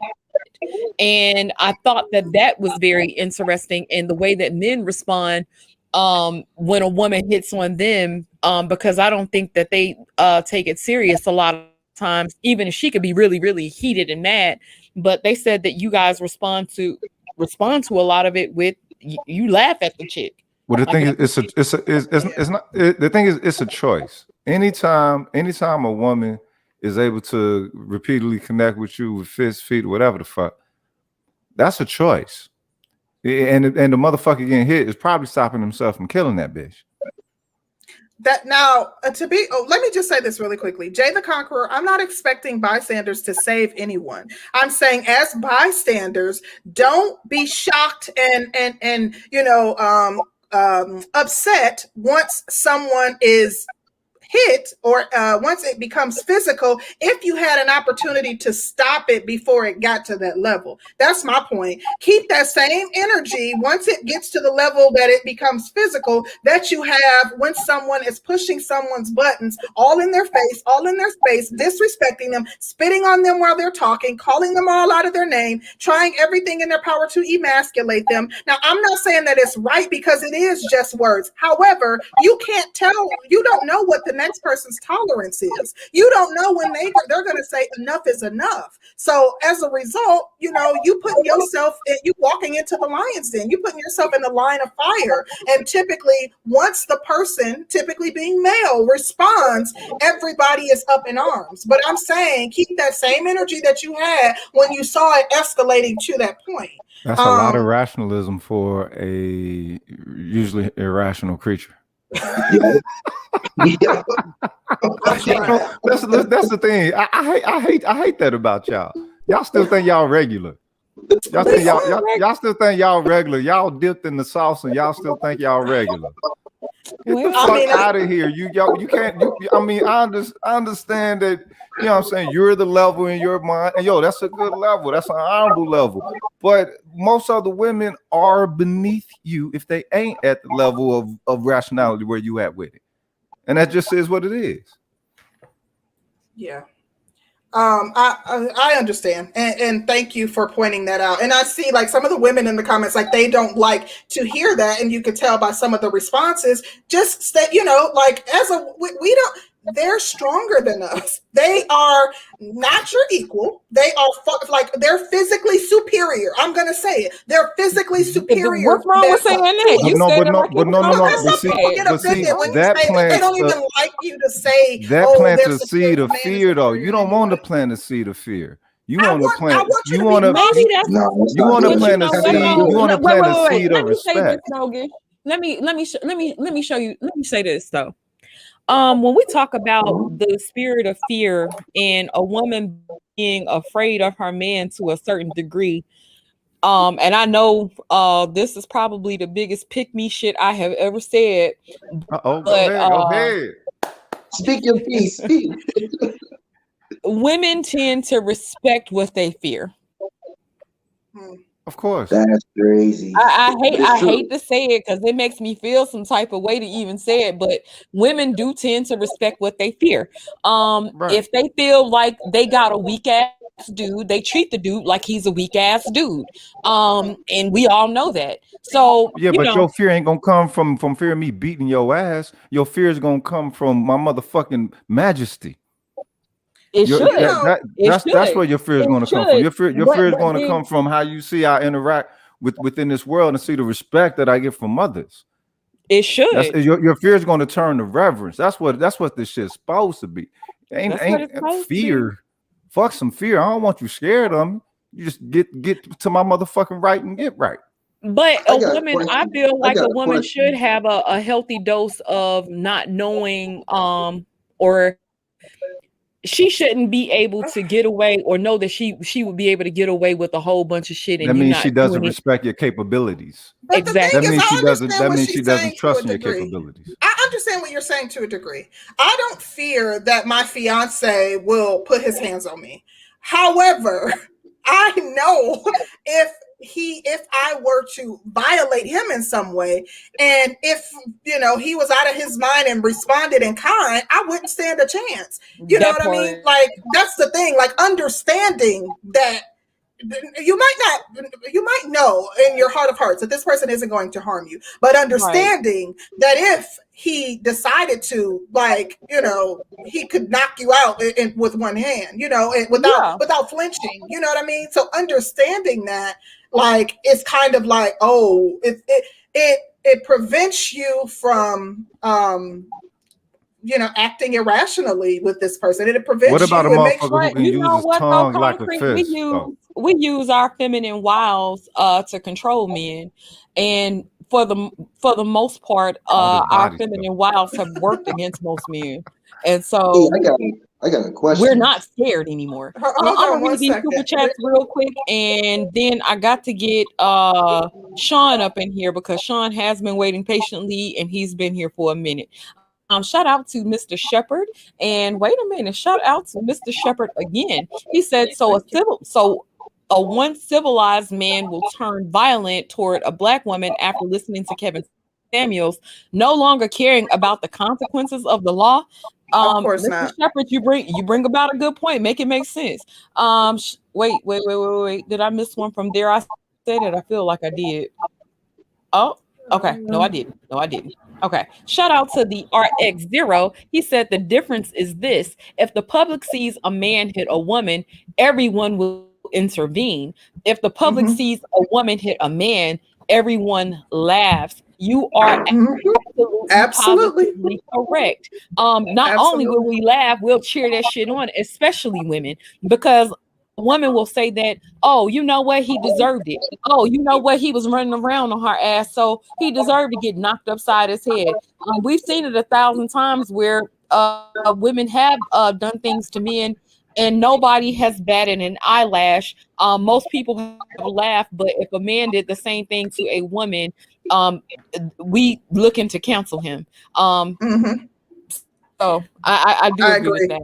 But Sean, Before Sean goes, Roguish Son didn't have an opportunity to actually say his comment. He was chiming in on what we were talking about. Respect. Okay. Well, I came up here in defense for domestic discipline. You know what I'm saying? The way y'all was speaking on it earlier, it was almost like y'all was pairing the two, because it was like, well, when it gets out of hand and he gets into beating the bitch's ass, and it's like, wait a minute, that ain't even what it's supposed to be from the jump. You know what I'm saying? That is done when there is an establishment of an agreement of understanding that it's being done through love, and not because she didn't do the dishes or something shit like that. It's like, no, because let's say receptivity was not at the correct level. Like what? Give us an example where you perform domestic discipline. Well, let's just say smacking on the ass, right? Bend over, just like with y'all thumb drive or thumbnail that y'all got right there. That right there. You know what I'm saying? You're speaking. But when would that be appropriate? It will be appropriate when none of your loving engagements were being received respectfully. Because a lot of times y'all get irrational, get into the feelings, and nobody else's feelings matter except yours. And so it's like you're not looking at the entirety of the situation. Most of the time when we're thinking It sounds for like family, a bunch of and word most of the salad. time, Like, give when us a solid, y'all thinking for self. Roguish, give Really? us a solid example. Like, you're saying it doesn't matter if she didn't do the dishes. Give us a solid example. No, I'm saying that's what I'm saying. Like say you're getting into a heated argument, right? A heated argument, and you are giving an earnest attempt to make sure there is a respectable connection and understanding there, and she's putting up a block for that. You know, so she's sitting over there hard like, head make a no. soft ass. Hard head make a soft ass. It ain't deep. Then Y'all try to do you make this just shit grab- deep. It Wait ain't a that minute, wait deep. a minute, because this is what I'm trying to get down to the bottom of. Because I want to see how it operates, because you sound familiar. Okay. So y'all arguing back and forth. Her voice starts to elevate. Then do you take her and you just bend her over on the ass and you start spanking her on the ass? No, I do not. She's permitted to elevate her voice. That's passion. We black. That shit happens.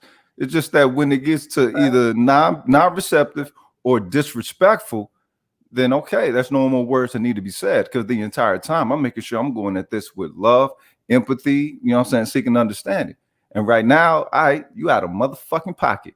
Prepare to get back in. So when she get out of motherfucking pocket, let's say when she gets disrespectful, then do you grab her up and then start spanking her on the ass? Well, not in public, but not in public though. Yeah, we're not talking about. Oh no, I thought you said she was acting out in public. Not in public, because the thing is, this isn't to be done just to shut her up or get her right. No, the entire time there's a connection there.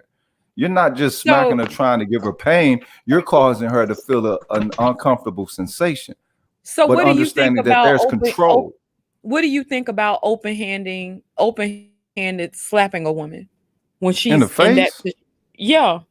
That's dangerous. I mean, why would you do that? You could actually kill him if you're doing some shit like that. An open-handed slap can kill a woman. It really can. So yeah, you know what I'm saying? You get a concussion. You risk other people getting in your business, and it's just like that could be the whole thing is it's not to degrade you. It's to remind you. And there's no need to be really no anger in that. I'm just reminding you. I'm that motherfucker.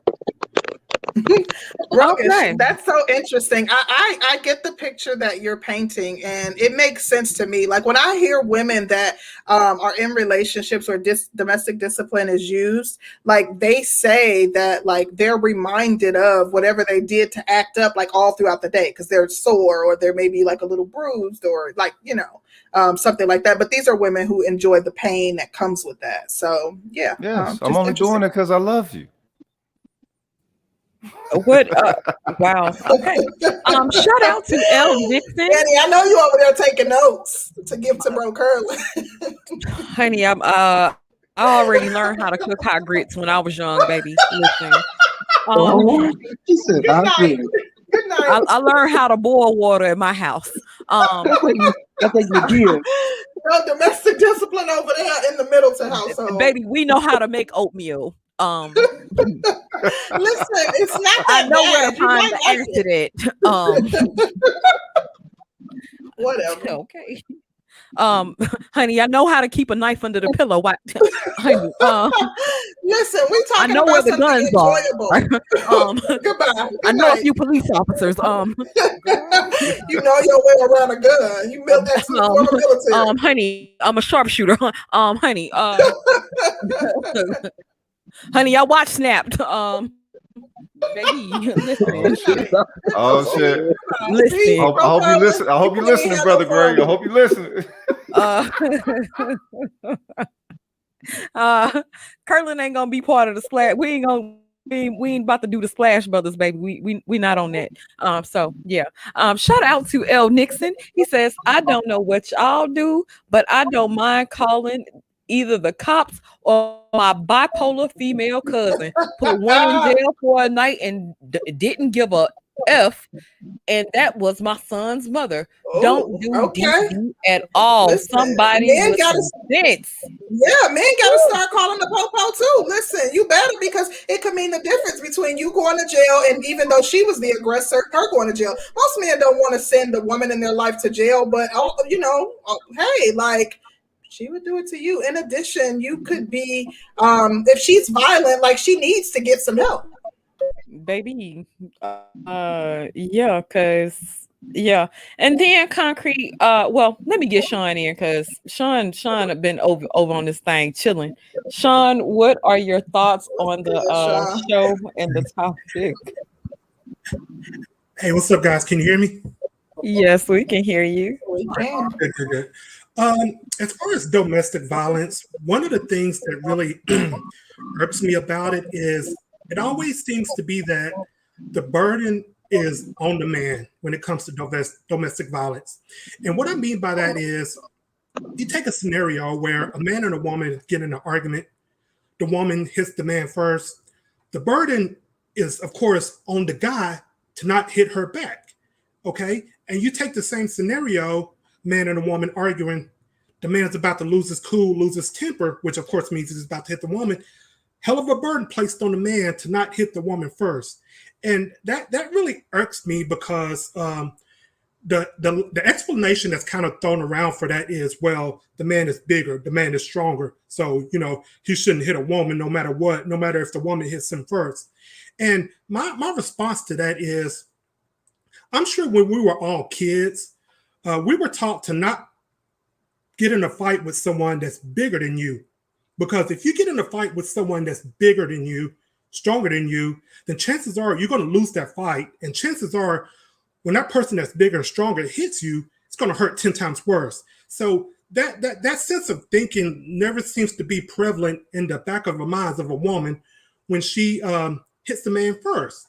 And what I blame for that is I blame society, and I especially blame Hollywood.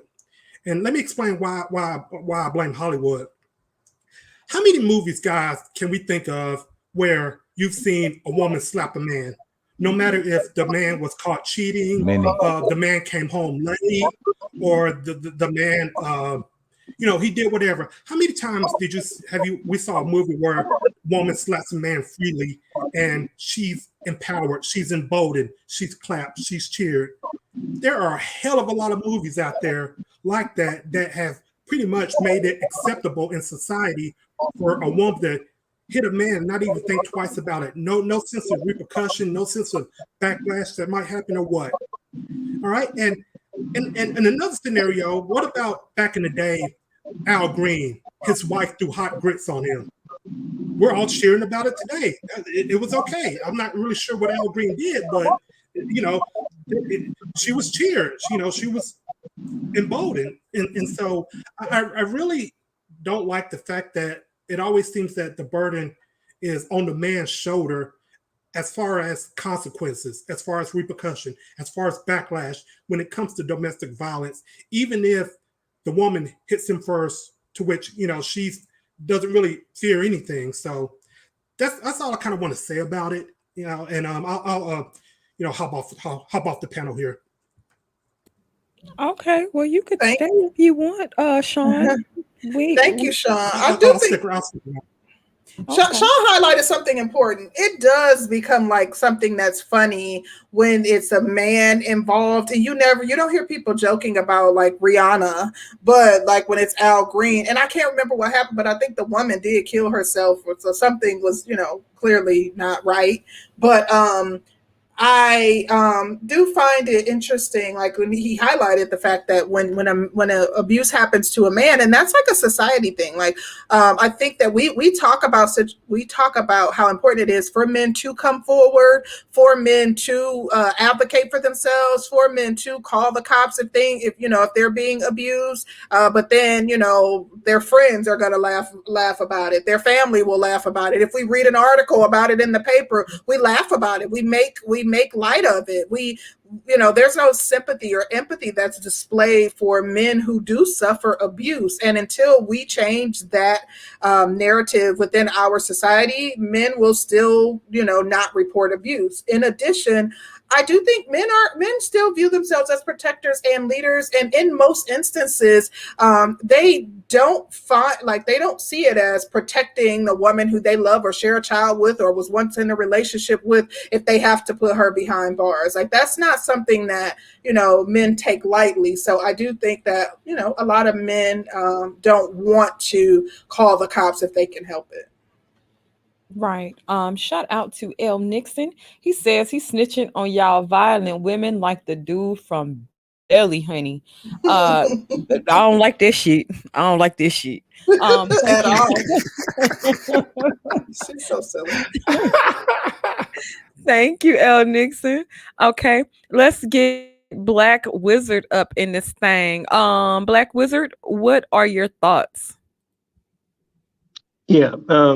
I actually was a person who broach the domestic discipline thing when y'all were talking about it, because I think I put in a super chat that said I actually heard him say it on Lapeef Let's Talk, another YouTube podcast. Yeah, and I it was wasn't on too there long after last that. night. Say again? I was on there last night. Oh yeah. They were a pretty interesting show there. But yeah, they were talking about it on there, and I think she had even mentioned, like, Kevin was talking about Sean Connery and how in an interview back, I think it was like in the 50s, he was just talking about just openly slapping a woman, and Kevin using that as an example of how things used to be. I think a lot of the stuff that she was talking about was framed in a way that wasn't exactly how it went down when I saw the show. Like, for instance, the rearranging the furniture in somebody's mouth. It's like he was when he was speaking about that kind of stuff, he was kind of mentioning it as I mean, you could say it's a bad joke, but it was a joke when he mentioned it. You know what I mean? So, yeah, I think there's a very big difference between domestic discipline and domestic violence. Domestic discipline is two people consenting to an act, and there's like a bunch of stuff that you go through beforehand, and there's safe words and all kinds of stuff, so, and not safe word like BDSM, but like, there's like a safe word like, hey, maybe you're going too far, so it's like, yeah. So, and then with the consent aspect, I think it takes the domestic violence aspect kind of out of the situation, because when you think of domestic violence, you're not consenting. Like, person's not consenting to domestic violence. Somebody just putting hands on you or whatever, and you just got to deal with the aftermath. So it's like, I don't think you could put the two things in the same realm, like, especially when there's consent involved. I just don't see it as the same thing.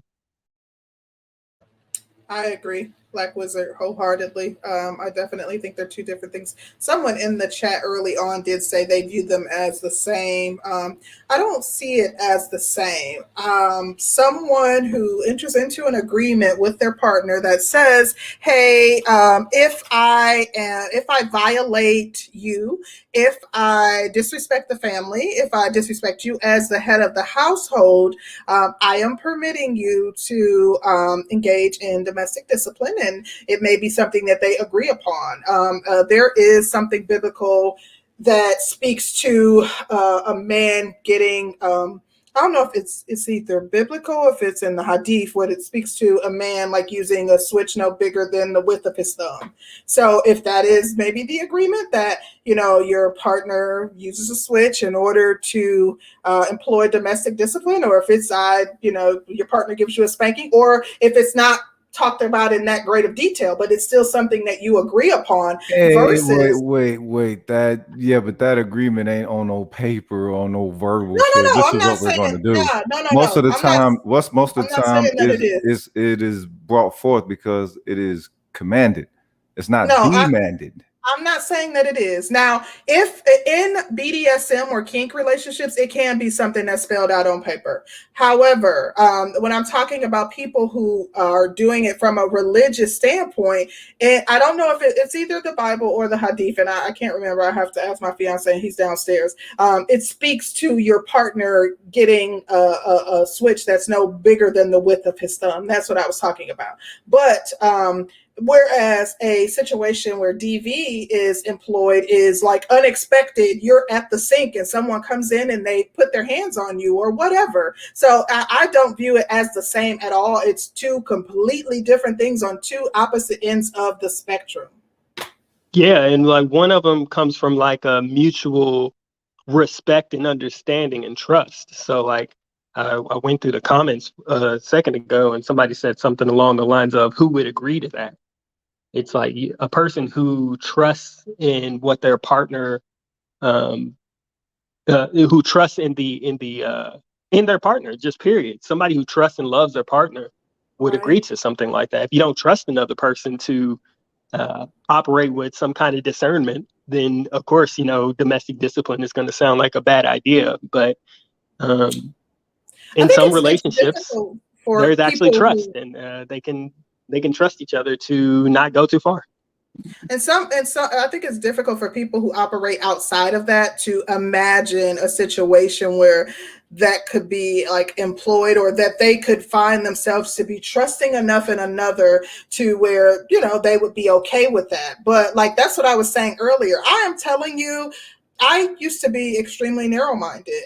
In the last couple of years, like, my mind has been open to so many different things that I typically would have turned my nose up to. And who would agree to that? That would have been my response to, some of the things that I hear and some of the topics that I've been able to weigh in on by being open-minded too. But now I realize that what people do in the confines of their relationship is not my business, one.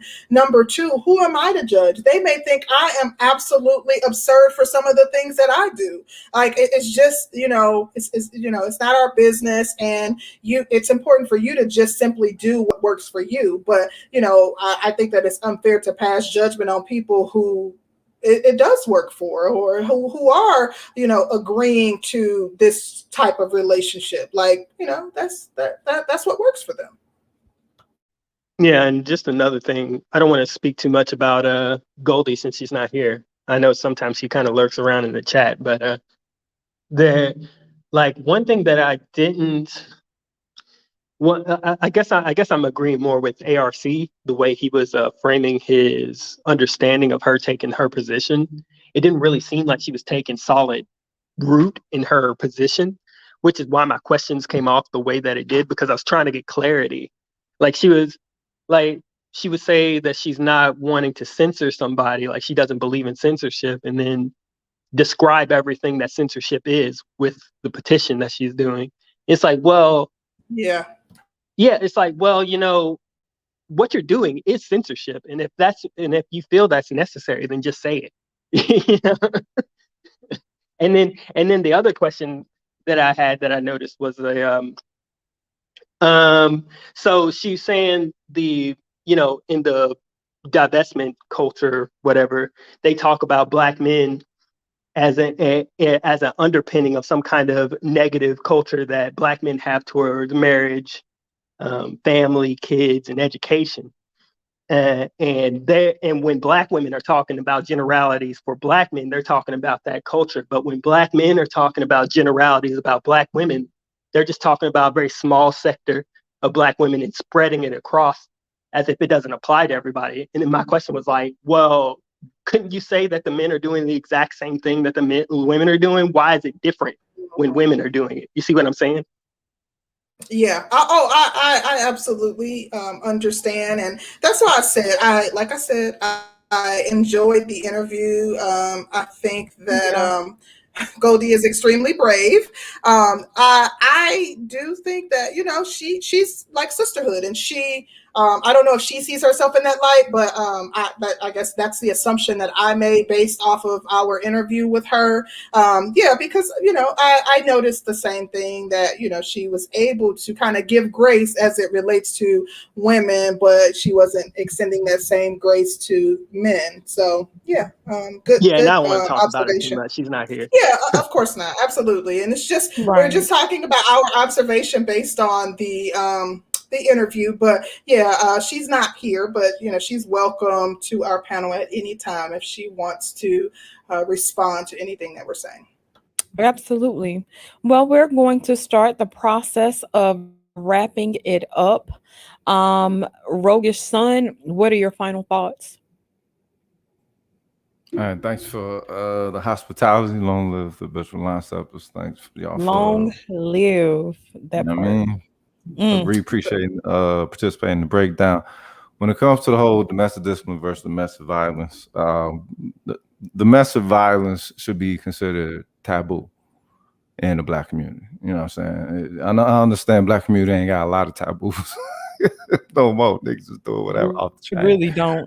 Yeah, I mean, but domestic violence should be one of those that's considered taboo, and domestic discipline should be something that is considered essential, because it is okay. So let's say the whole agreement thing, right? But no, it's more along the line of it being a resonance. You know what I'm saying? It's something that you're admitting that will, you know what I'm saying, cause your woman to, you know what I'm saying, submit in said form. But this is the one thing, you know, we talk about submission. A lot of women don't understand. When y'all submit is when we submit. Y'all just got to do it first. Because, you know what I'm saying, what we got to offer you is so much. We're looking at the world and we're not going to keep it. We're looking to offer the shit to you. But you submit, we give you that motherfucker, and then everybody's satisfied. But you got to show that you're worthy. And you only show you're worthy through submission. And the whole aspect of domestic discipline, it is the ultimate act of submission. Because your woman is permitting you to, you know, lovingly place some discomfort to her. But in that regards, I don't know, you know, people talking about, you know, paddles and all that shit. That's when you get into the S&M shit. You're really only supposed to be the hand. This is something that you maintain a consistent connection with. Speaking, talking, you know, it's a conversation, if you will. And it will strengthen your relationship. But the thing is, you have to make sure that you're engaging with a chick who will be down with you having that type of, you know, majesty about yourself, wanting that type of receptivity from her. That's the way it goes. There can't be no contract, can't be no verbal shit. You know, get up whatever you need to get up, and you'll be able to experience that shit. But don't just write it off, because if most of the relationship situations within our community was operating on such, we have a whole lot less friction. And, you know, on the subconscious side of the game, you know, women like it. All women like being spanked. All right. They just don't like being beat. Motherfucker be thinking that you beat women and shit. Nah. All y'all like being spanked. And make all y'all get somewhere in your body. So, you know what I'm saying? Why not? Let's utilize it as a tool. It is a culture. Please don't promote violence on our show. Chocolate. Ain't nothing wrong. Chocolate. Ain't nothing wrong with a little bit of red on y'all brown. You know what I'm talking about? She said the safe word, chocolate. I said the safe chocolate. Hey, but thank y'all for letting me come up. As always, y'all take care of yourself. Stay safe, stay strong, stay dangerous, and stay ready. Because when you stay ready, you ain't got to get ready already. Peace. Thank you, Ruggers. Definitely enjoyed your commentary. Thank you for dropping. Thank you for dropping through. Next, we'll have Sincere cracking up. Sincere, are you there? Sincere? It just came off mute. Can you hear us? Try it again. Yeah. Can you hear me now? Yeah. Yes. Okay. I was just saying thank y'all for letting me on the panel. It's my first time on your channel, and I enjoyed it. And with the topic, it's two different things, man. What y'all talking about is two different things. And it's all about, you got to know the difference between it. Absolutely. Well, thank you so much for coming up and giving us your commentary. Hopefully you'll join us again. Yeah, I subscribed and everything. I'm going to join in again. Excellent. Thank you. Thank you so much. You're welcome. All right. Bye-bye. Sean, what are your final thoughts? As usual, appreciate being on the panel. You know, this is I look forward to these days. As I said once before, Wednesdays and Sundays, you know, y'all always bring the heat, dope discussions. So I appreciate it. And as far as domestic discipline, I think, you know, Concrete, you pretty much put the nail on the coffin with it. It's all about consent. Two consenting adults, they feel as if domestic discipline will help their relationship flourish and blossom and go to the next level. Then it's pretty much the end of that discussion. As far as domestic violence, what I'm about to say might be a little bit controversial, so I'll try to watch what I say and be careful with what I say here. I don't think that it's okay for a man to hit a woman first when it comes to domestic violence. I absolutely believe as a man, If you are getting to that point to where you're getting angry and you're going to lose control of your emotions, you should absolutely walk away as far as you can, because if you strike a woman first, then you deserve to be punished to the full extent of the law. Now, I said hit a woman first, and what I mean by that is if a woman hits a man, I'm sorry, I absolutely feel that that man is justified in hitting that woman back, because I don't feel as if it's right that the expectation be put on a man to be a punching bag for a woman that can't control her temper, her emotions, and her actions. Because as a man, I'm responsible for my temper, my actions, and my emotions. I can't be responsible for my emotions and be responsible for her temper, her reactions, and her emotions also. As a woman, I feel as if you are a grown adult and you're responsible for your own actions and your own temper, and it's your responsibility to control them. So I feel as if that needs to be better explained, so that women, especially a lot of women today, think twice about domestic violence when it comes to striking a man. Now, I know, unfortunately, the numbers are slightly skewed in favor of men when it comes to domestic violence, but if you look at the studies, they're about neck and neck. But I think society needs to do a better job of exposing this on the side of women, so that there's a caution as to not striking a man and thinking that it's okay. So I'll just leave it at that. I don't want to be too controversial, but I look forward to Sunday. Well, Sean, I will have to say that I absolutely agree with what you just said. You aren't supposed to be in charge of her emotions and your emotions. That we talk about how we don't want to be controlled. Don't control us. You can't control us. But then when you respond to them, then it is something different. So I absolutely agree with what you said, and I appreciate you coming through today.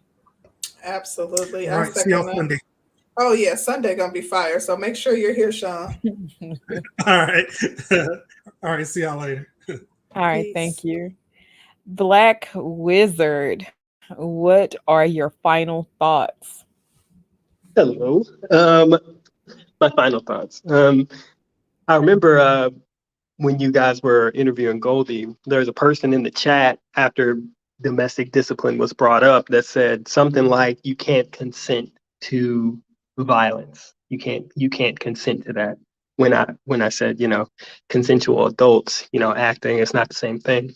And to that, I would say, you can't legally consent to something that a jury or the court can find as objectively harmful to you, like traumatizing, that kind of thing. Like, nobody's gonna say you consent to waterboarding. You know what I'm saying? Like, no, you're not gonna be able to take that to a court and actually win that case, because objectively it's already been done. There's, psychological studies have been done. There's too much negative mental trauma that comes from things like waterboarding objectively.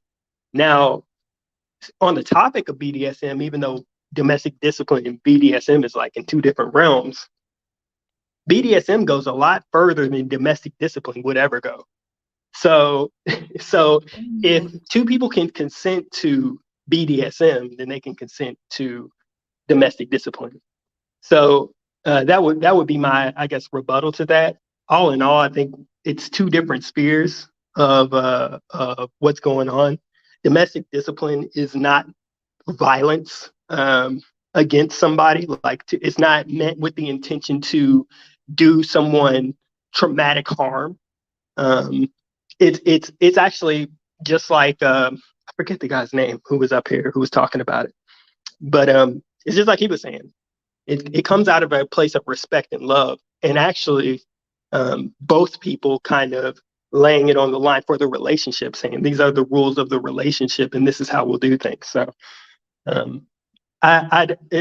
it's just two completely different things. And another thing I wanted to say that's kind of not on the domestic discipline, not on the topic, is that I don't think I would be comfortable in a relationship where, I was with my wife, let's say my wife, and in the back of her mind, she was like, you know, at any moment, this dude could put hands on me and it would hurt. Like, you know what I'm saying? I don't think I would be okay in a relationship where in the back of her mind, her respect comes from fear that I'm going to do some kind of harm to her. I don't think I would want to be in a relationship like that. I would rather the respect come from a place where it's like, you know, we both have this mutual feeling of love for each other. We both have things that we want to accomplish, and you know, I guess I'm just looking at it from a different perspective. I would rather the respect come from like just understanding that we're both human beings, and I'm just someone that she admires.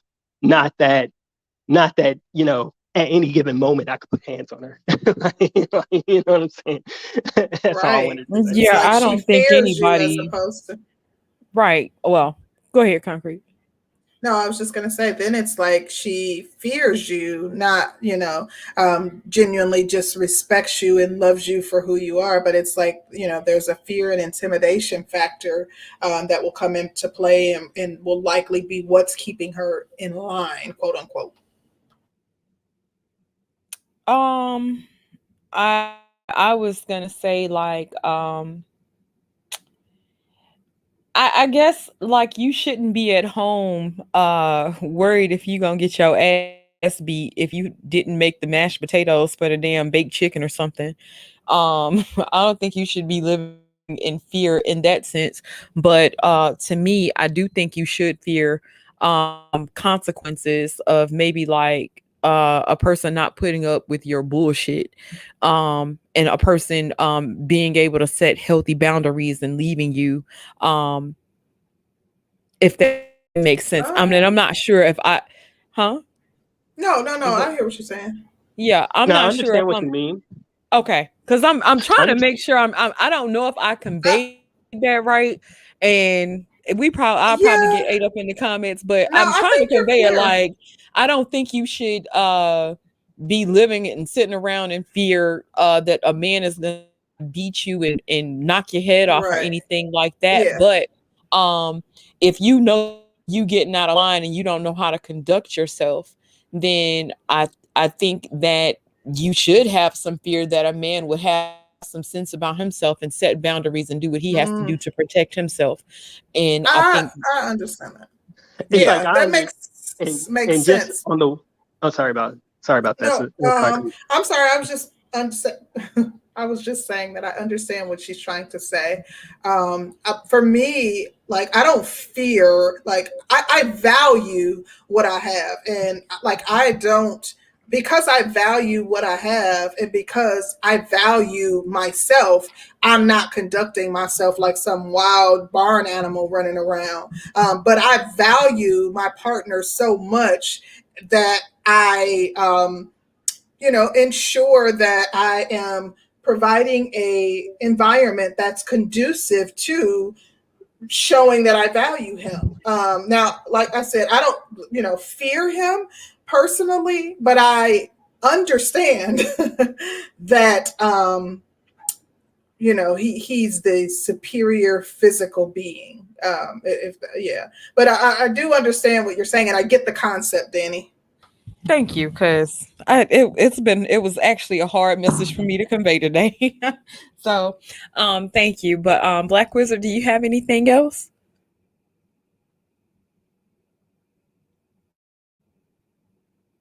Uh-oh. Is he still there? Black Wizard? He might be tending to the baby. Okay. Okay. Well, I did want to add something. I think that because Black Wizard brought up BDSM, so yes, the extremes that one can go to while engaging in BDSM are far greater than what would be typically employed under the guise of religion.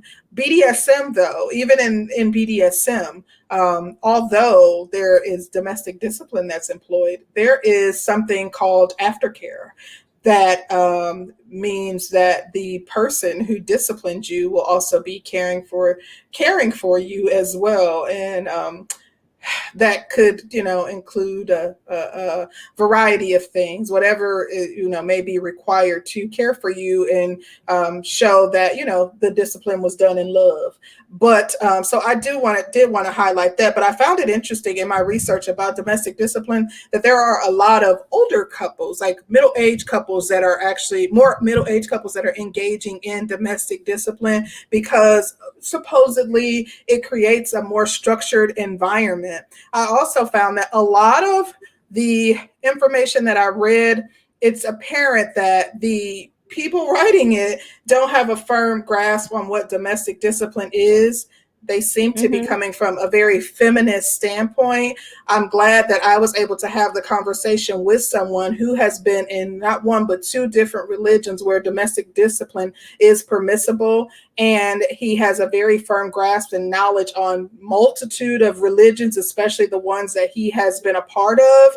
And he was able to enlighten me in such a way that I understood it more from a different standpoint than what I read. Because had I just went off of what I read, they do make it seem like something very negative, as if you are being emotionally abused. There's no respect for you. And, like you are kind of infantile, like you have no say so as it relates to what you do in your life. And that's not the case. So this was a dope discussion. Thank you to everybody who came and chimed in. Very interesting conversation around the topic.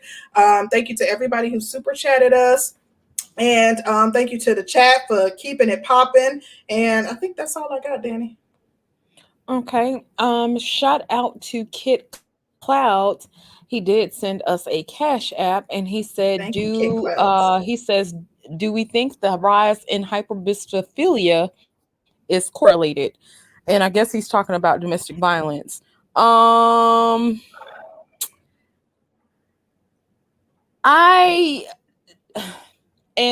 meaning of hyperbistophilia is when you're sexually attracted to someone who commits crimes. So that would be like the attraction to like Pookie and Ray Ray. Like we said, I don't think you can put a face on domestic violence. I think men want to put a face on domestic violence more so than anybody else, because, well, women would know, because I think we do that with women too. We do it with certain types to where we don't do it in this space though, because they want to be like, that's them ninjas over there. Child, don't chocolate, honey, chocolate. That's the safe word. Okay.